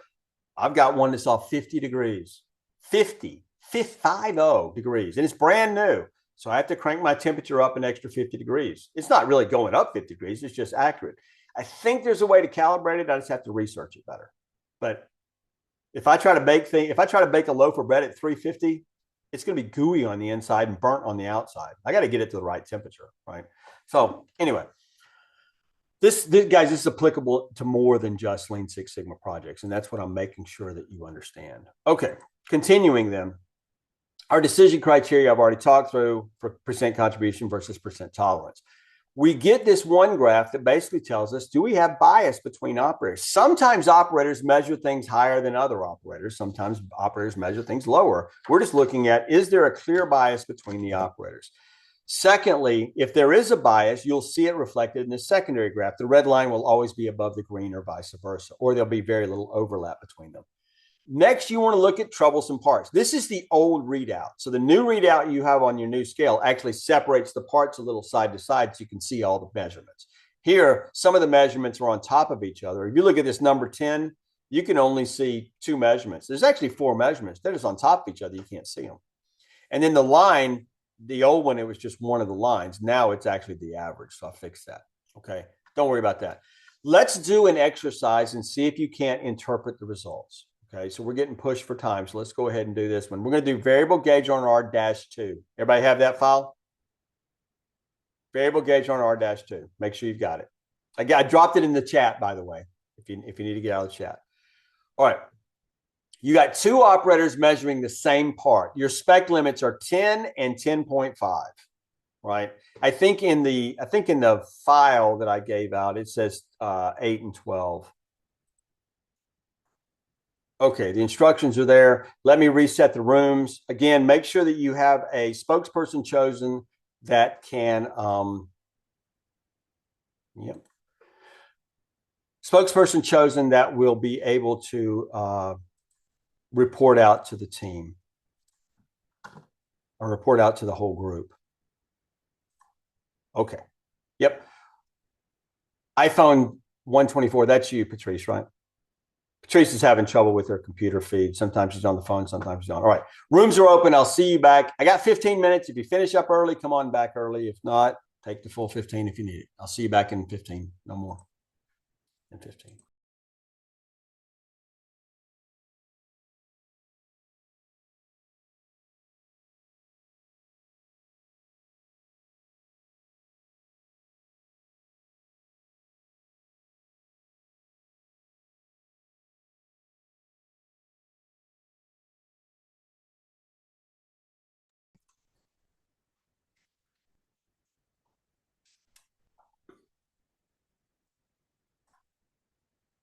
Okay, welcome back, everyone. You were tasked with evaluating a gauge on R. It's already been conducted and seeing what you learned from the results of your analysis. And so, can I get a team to volunteer to share with us their results?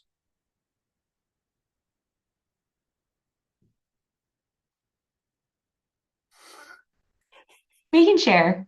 And a hush falls over the crowd, and everybody looks away from the camera so they won't get picked. Don't pick me. Yeah, please do, if you would. All right, I'm going to go ahead and share our analysis. So Jerson and I worked together on this one and dropped our data in and really like broke down using the variation by part plot to see where those variations were coming up. Because right on the surface, we could see, you know, you have like your red contribution percentage at like 68.6%, indicating that it's unacceptable. But then our tolerance actually fell at 24.32%, indicating that it's marginal. So while face value tells us this gauge may not be acceptable to use, there is a value here that tells us there is an opportunity to like break this data down further and see, can we try and improve it first, even though we're kind of off here on the total gauge repeatability and reproducibility. So some of the things that we kind of noticed is that there were some parts that were fairly consistent, as you can see, like on the plots where the values are closer together. We did notice like where the stark differences were, like in part number 3, in part number 5, part number 9.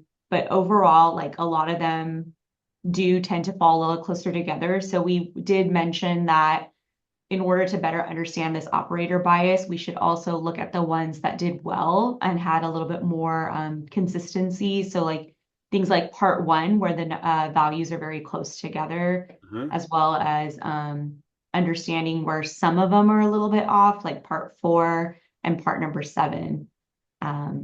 But that's kind of our assessment of it after plugging the data in here. And if Jerson, if you have anything else you want to add, like please feel free. All good. All right. So let's, guys, when I popped into the rooms, I asked a few diagnostic questions and I immediately left before you were able to clarify what I meant. So, right. And I was trying to get in a hurry to get everybody to get the results. All right, let's ask a couple of questions. Number 1, if you look at the gauge R&R, 68% is way awful bad, not even close, right? More than half of the variation is just because of the bad gauge. Okay. What's worse, repeatability or reproducibility? And remember, it's additive. So the 68% is the sum of 18 and 50.6. You guys see that? It's the reproducibility. Way worse. Right. So let's scroll down a little bit and if you would zoom in, let's look at your last graph. Keep scrolling down some. Go ahead, just zoom in. We can see all 4 of those. Okay. I was all 4, all 3. Oh, okay. All 4 of those graphs. Right.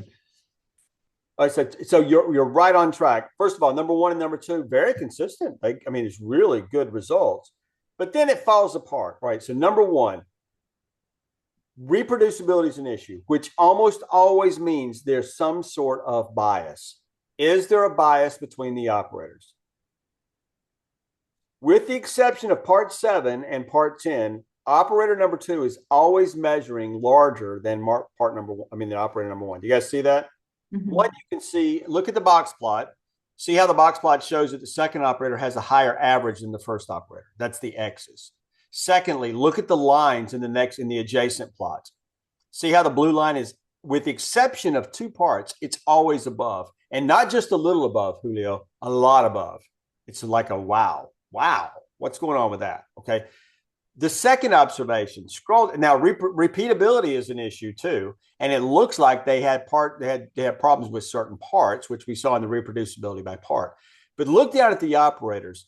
If you look at how close the measurements are by the 2 operators, which one has more variation, the pink-red operator or the blue-blue operator? The blue. The blue operator, right? So it's almost like, 1, the reproducibility is because the blue operator is measuring heavier. Now, I don't know, Andy, maybe the heavier measurement is the more accurate measurement. I don't know, right? We would have to go back and look at the parts and maybe measure them a 3rd time and see. But operator 2 is always heavier, but we also notice operator 2 has more error in between their subsequent measurements than operator 1 does. Everybody good? So something is going on. I don't know if they're not zeroing out the gauge right. I don't know if they're holding it at an angle. I don't know if they can't read it properly, the output. When you start getting the gauge on, there are myriads of assumptions that we make. What are we assuming about their visual acuity, for example? We're assuming they can actually read the scale or read the gauge that they're using. They may or may not be able to read it. Okay. Secondly, we're assuming that they're not dyslexic. Right? They may be reading the gauge perfectly well, but they mentally mix the numbers up and they read out the number the wrong way. We all have a little bit of that, right? Some people have it worse than others. Okay. So there's a lot of assumptions going on. We're assuming, have you ever heard of a vernier gauge? A vernier is like where you have a caliper and you have to rotate a knob and read the tens of thousands in the gauge. Unless you have a general idea what the measurement's going to be, it's really hard to read one of those. They're difficult to read. So there's a lot going on here. Now, the question came up, Rena, scroll up and over to the left a little bit. Look at the range of error in the measurement. It's ranging between like a 10.22 and 11.88 or so. You guys see that between the min and the max measure? Scroll up just a little bit. What is the spec range? It's between 8 and 12. All right, do me a favor, Rena.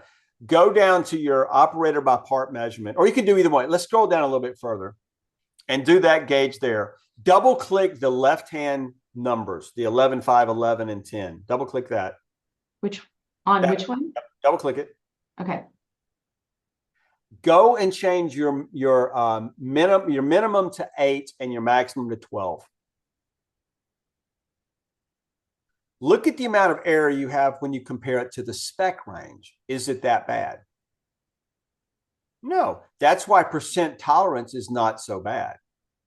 But when you compare it to the min and the max of all of the measurements, so hit undo a couple times and get back to your original. I don't know how many times, maybe just one time. I don't know how many times you have to hit it. When you look at that variation, so let's change your max to 11 and your min to 10.2.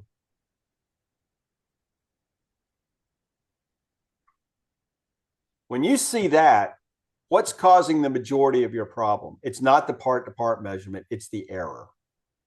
You guys see that? So this is what percent tolerance is doing. It's comparing your highest measurement to your lowest measurement relative to the error that you see. That's what percent contribution is, sorry. Percent tolerance is comparing it to the spec range.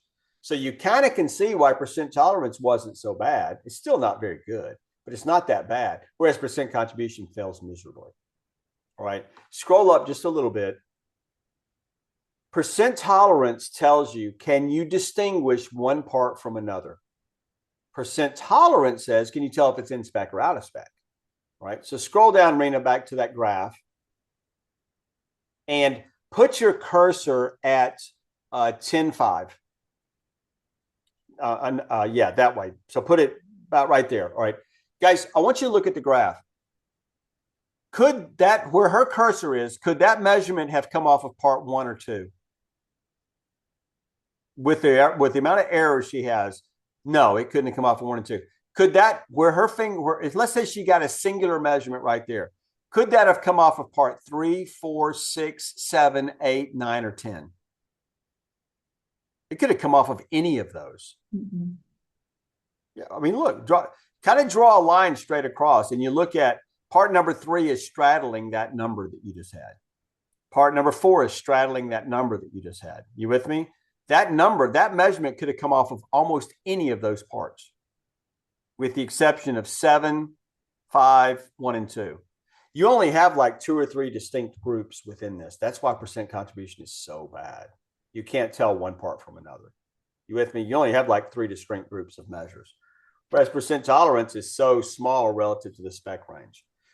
Can I ask a quick question? Clarifying question. Is the assumption down column B, well, just say that the 10 parts, are they all supposed to weigh the same?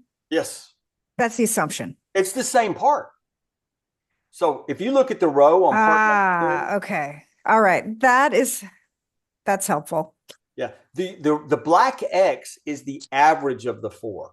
We don't know what the actual measure is. And just as a side note, Sarah, we know that we never know the actual measure of anything. It's always a snapshot in time, and it's an estimate, and it always has gauge error and always rounding in it, right?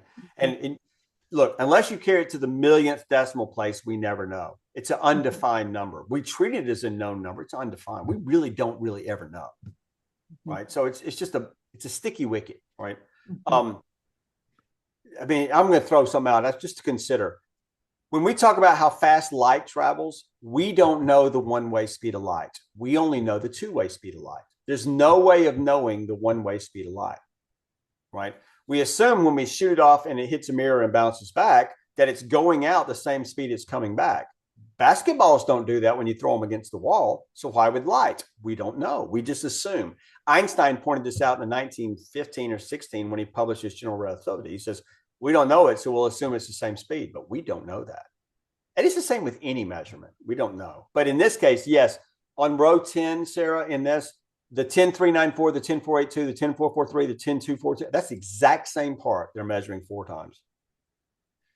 Makes Yes, sense yes. that it's the same part and you're just, that's where the repeatability and the reproducibility come into Exactly. play. That's good. All right. Exactly. And so if you Thanks. look at this graph where it's, I'm going to get to you, Sarah. If you look at the graph there where it says operator part by measurement, the upper right-hand graph that's on the screen, the blue dot, any of those blue dots is the average of their 2 measurements. The red dots is the average of his 2 measurements. I'm just going to say his and hers, right? Actually, but you follow me in the idea. And so all these are is diagnostics, to try to tell what's going on with the process. Needless to say, we need to figure out why operator 2 is so different than operator 1, and we need to figure out why operator 2 can't get the same result. And it's something to do with the gauge system. I don't know if it's the temperature or if it's the operator or if it's the tool they're using. We don't know. But we got to go figure it out if we're going to use these measures. Yes, Sarah. I'll call it Sarah D and Sarah Non because she doesn't have her last. Sarah initial. O. Say it again. Sarah O.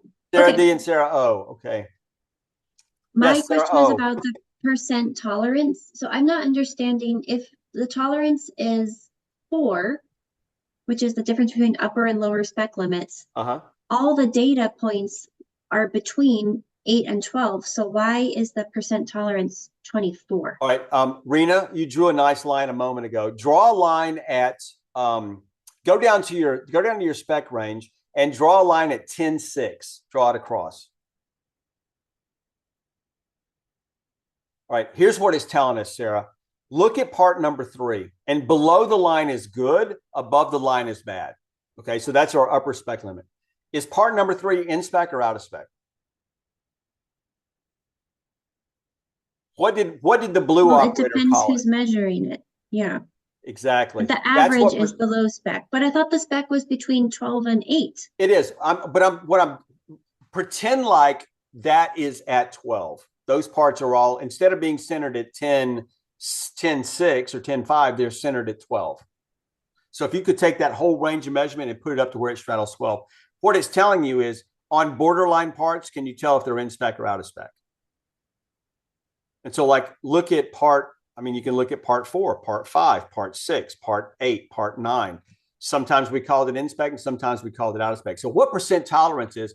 Stop sharing, Rena, and let me explain it. And guys, I apologize. We're at 2:00. If you need to go, that is perfectly acceptable. It'll be on the recording. If you can stick around, I'll explain it.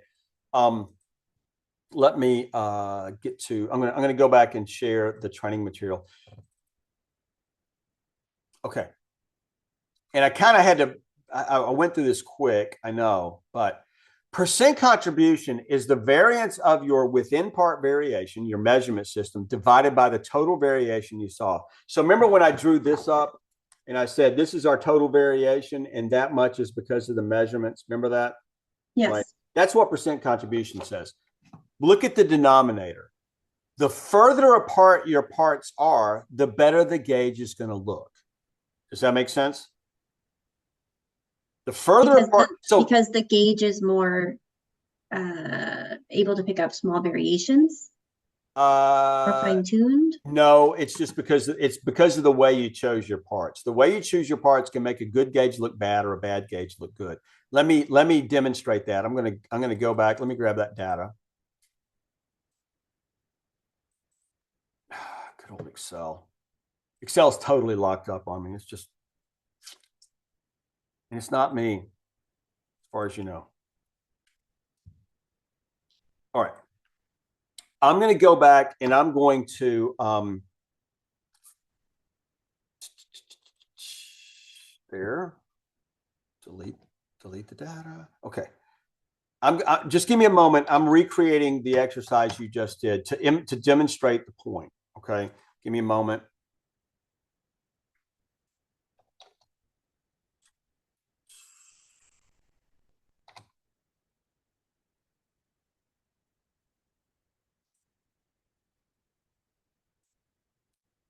All right. Can you guys see my screen?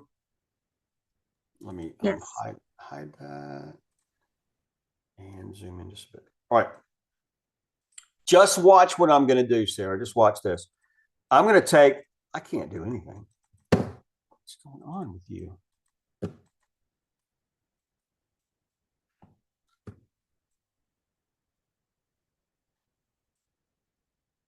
Oh. I'm going to change this part to a 11. No, an 11. All I did is just change all the parts to 11 instead of 10. What happened to my percent contribution? It went from 68 down to 21. Do you guys see that? Why? Because my parts are more spread apart. Now, let me go back to where I was a moment ago in the training slide. I tell you what, let me do it this way.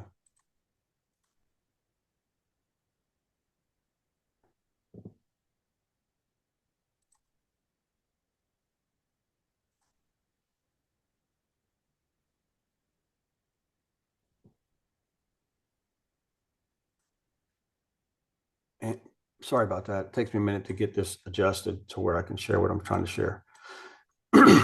How is percent contribution calculated? It's the variance in the measurement system divided by the variance total. When you saw me manipulate these numbers, I did not change the variance. All I changed was the centering of that one part. Do you guys see that? So if you look at your graph and look at mine, all I did was just move that part up by one whole unit. But look at what the formula is. The formula is your measurement system error, which didn't change, divided by the total range. Well, when I threw that ringer in, Andy, and made it that much higher, it increased the range. And consequently, what did it do to the contribution? You guys see that? What would happen? Project for me. What's going to happen when I make this an 8?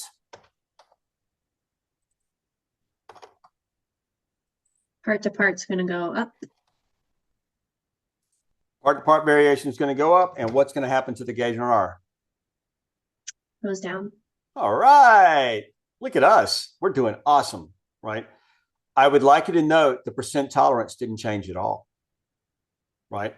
Because what is percent tolerance? Let me jump back to the slide. Percent. Can you guys see this, the training slide here, right? Percent Yes. contribution is the measurement system divided by the total. Percent tolerance is 6 times the standard deviation, not the variance, but standard deviation, divided by the tolerance. Tolerance is upper spec limit minus lower spec limit. And I'm gonna back up for a moment. I should have gone forward for a moment. They're both important. Percent contribution says of all the variation you saw, how much is because of the gauge? Natalia, what it's actually saying is, can you distinguish one part from another? That is, and so there's a measure that I don't show here. Well, I do show it. It's the number of distinct categories. And it says, in all the measurements you saw, how many individual groups of measurements can you get within that? You guys follow what I just said? So that's distinct categories. Within that distinct category, how many individual parts can you differentiate? I'm going to go back here. And by the way, how many distinct categories are in yours before pre-tampering? Because I've tampered with mine a good bit. One distinct category. What does that mean? I'm going to undo.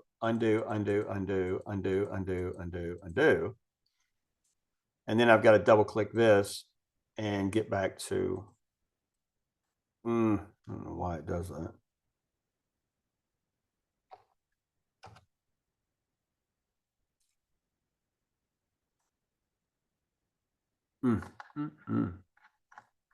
See, this is what's good old Excel.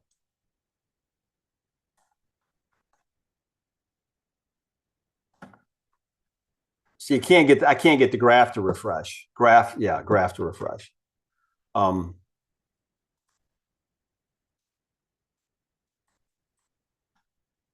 I apologize. This is not me. It's Excel will not refresh the graph because those are no longer at 8, but you can see it still is acting like those data points are at 8. And as a result,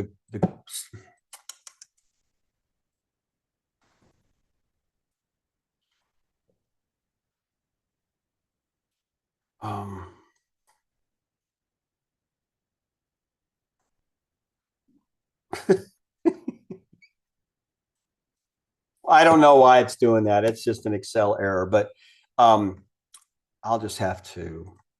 I apologize. Give me just a moment. and let me reopen it. And I can repaste the data in.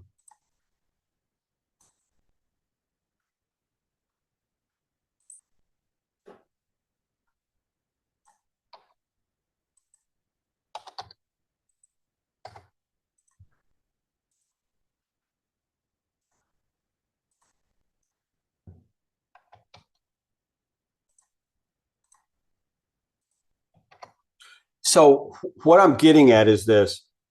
You notice I've got one distinct category. And what I was trying to illustrate earlier is when you look at this graph, if I zoom in on that graph, I'll do the best I can to zoom in on it. If I was to draw a line here,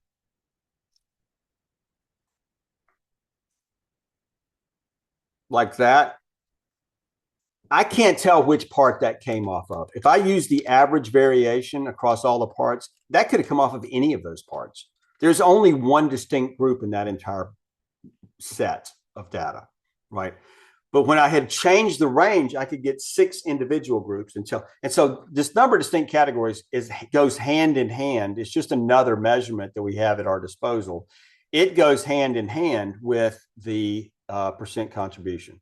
So in summary, what percent contribution says is, can you distinguish one part from another, right? Percent tolerance says, can you tell if a part is in spec or out of spec if it's a borderline part, right? So imagine if this scale, instead of being 10 to 11.5, was 11 to 12, right? Or this was 12 and this was 11.5.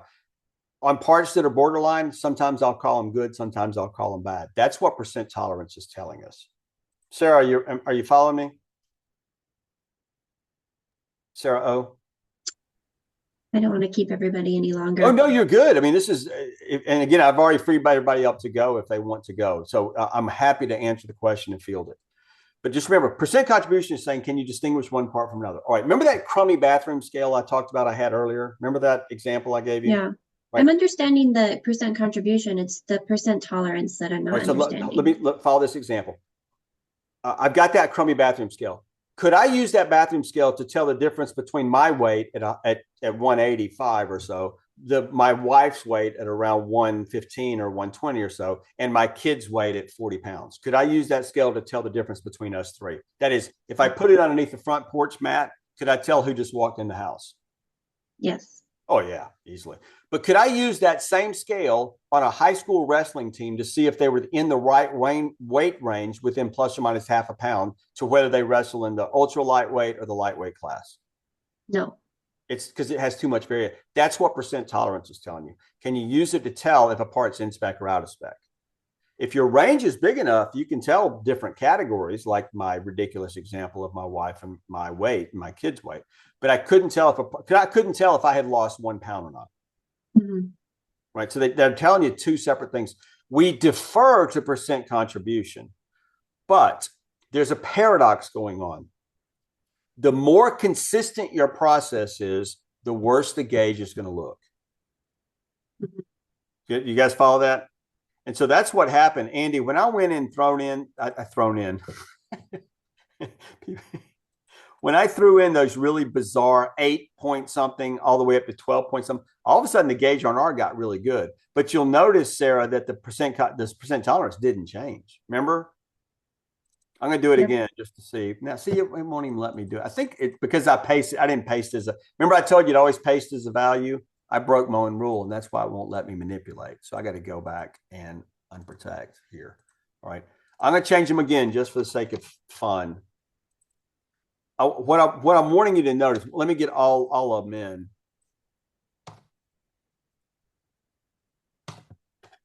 I haven't changed the error at all, but all of a sudden the gauge got a whole lot better. Because why? The part-to-part variation was much larger. Everybody follows that side. I think everybody's following that concept, right? But you'll notice percent tolerance didn't change. It says, because if that's a borderline part, sometimes I'll call it good and sometimes I'll call it bad. Are you following that idea, Sarah? Yes. So ultimately, what we're saying is this. Let's see if I can undo.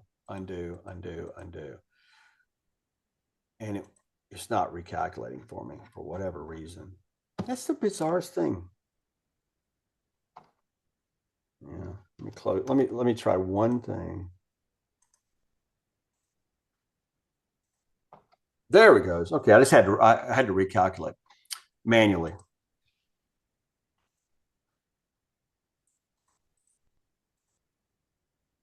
All right. And so it's saying that within that range to try to tell the difference between wrestlers, it can't tell the difference between wrestlers. There's not enough differentiation between them because the parts are so consistent compared to the really wide spec range. Right. Mhm. But if it was borderline, I'd fail it. So what we do is in this case, this is one of those, if this is really my spec limits, we would say, you know what, I'm going to keep using the gauge. I still need to work with operator too, but the gauge is fine because percent tolerance, in this case, I would defer to percent tolerance. What we don't want to do is go and invest $50,000 for a new scale just to get this number good. Because why do people measure things anyway? What's the whole point in measuring things, Cherson? It's to tell if it's in spec or out of spec, right? And this passes in spec or out of spec requirements. I mean, it's barely, but it passes in spec or out of spec. So we would say, you know what? Don't go invest a bunch of money on this gauge, even though the percent contribution is poor. It may be because your parts are so consistent, and they are. That's why I had her change this to, if I change that to 8 and 12, all of a sudden you're looking at that going, wow, that's not very much. You're not looking at anything because it won't let me see it. You're saying that's not a lot of variation compared to the spec limits. Is everybody following that idea? All right. And so that's what we're trying. So there are situations where this fails and this passes, and we defer to that because it's so consistent. The process is so good. And that's the paradox. Natalia, that's why I said at the beginning, the better your process is, the worse your gauge is going to look because you don't have bad parts. You don't have parts that are really close to the spec limits. They're all really consistent. Thus, all the variation you have is because of the gauge. Now, we can even get rid of more of that if we could get operator 2 straightened out. Cool. Thank you. Is that okay? I know it's a tough concept. It's a tough way to wrap your head around the concept. Do you think you'll be using this in your project?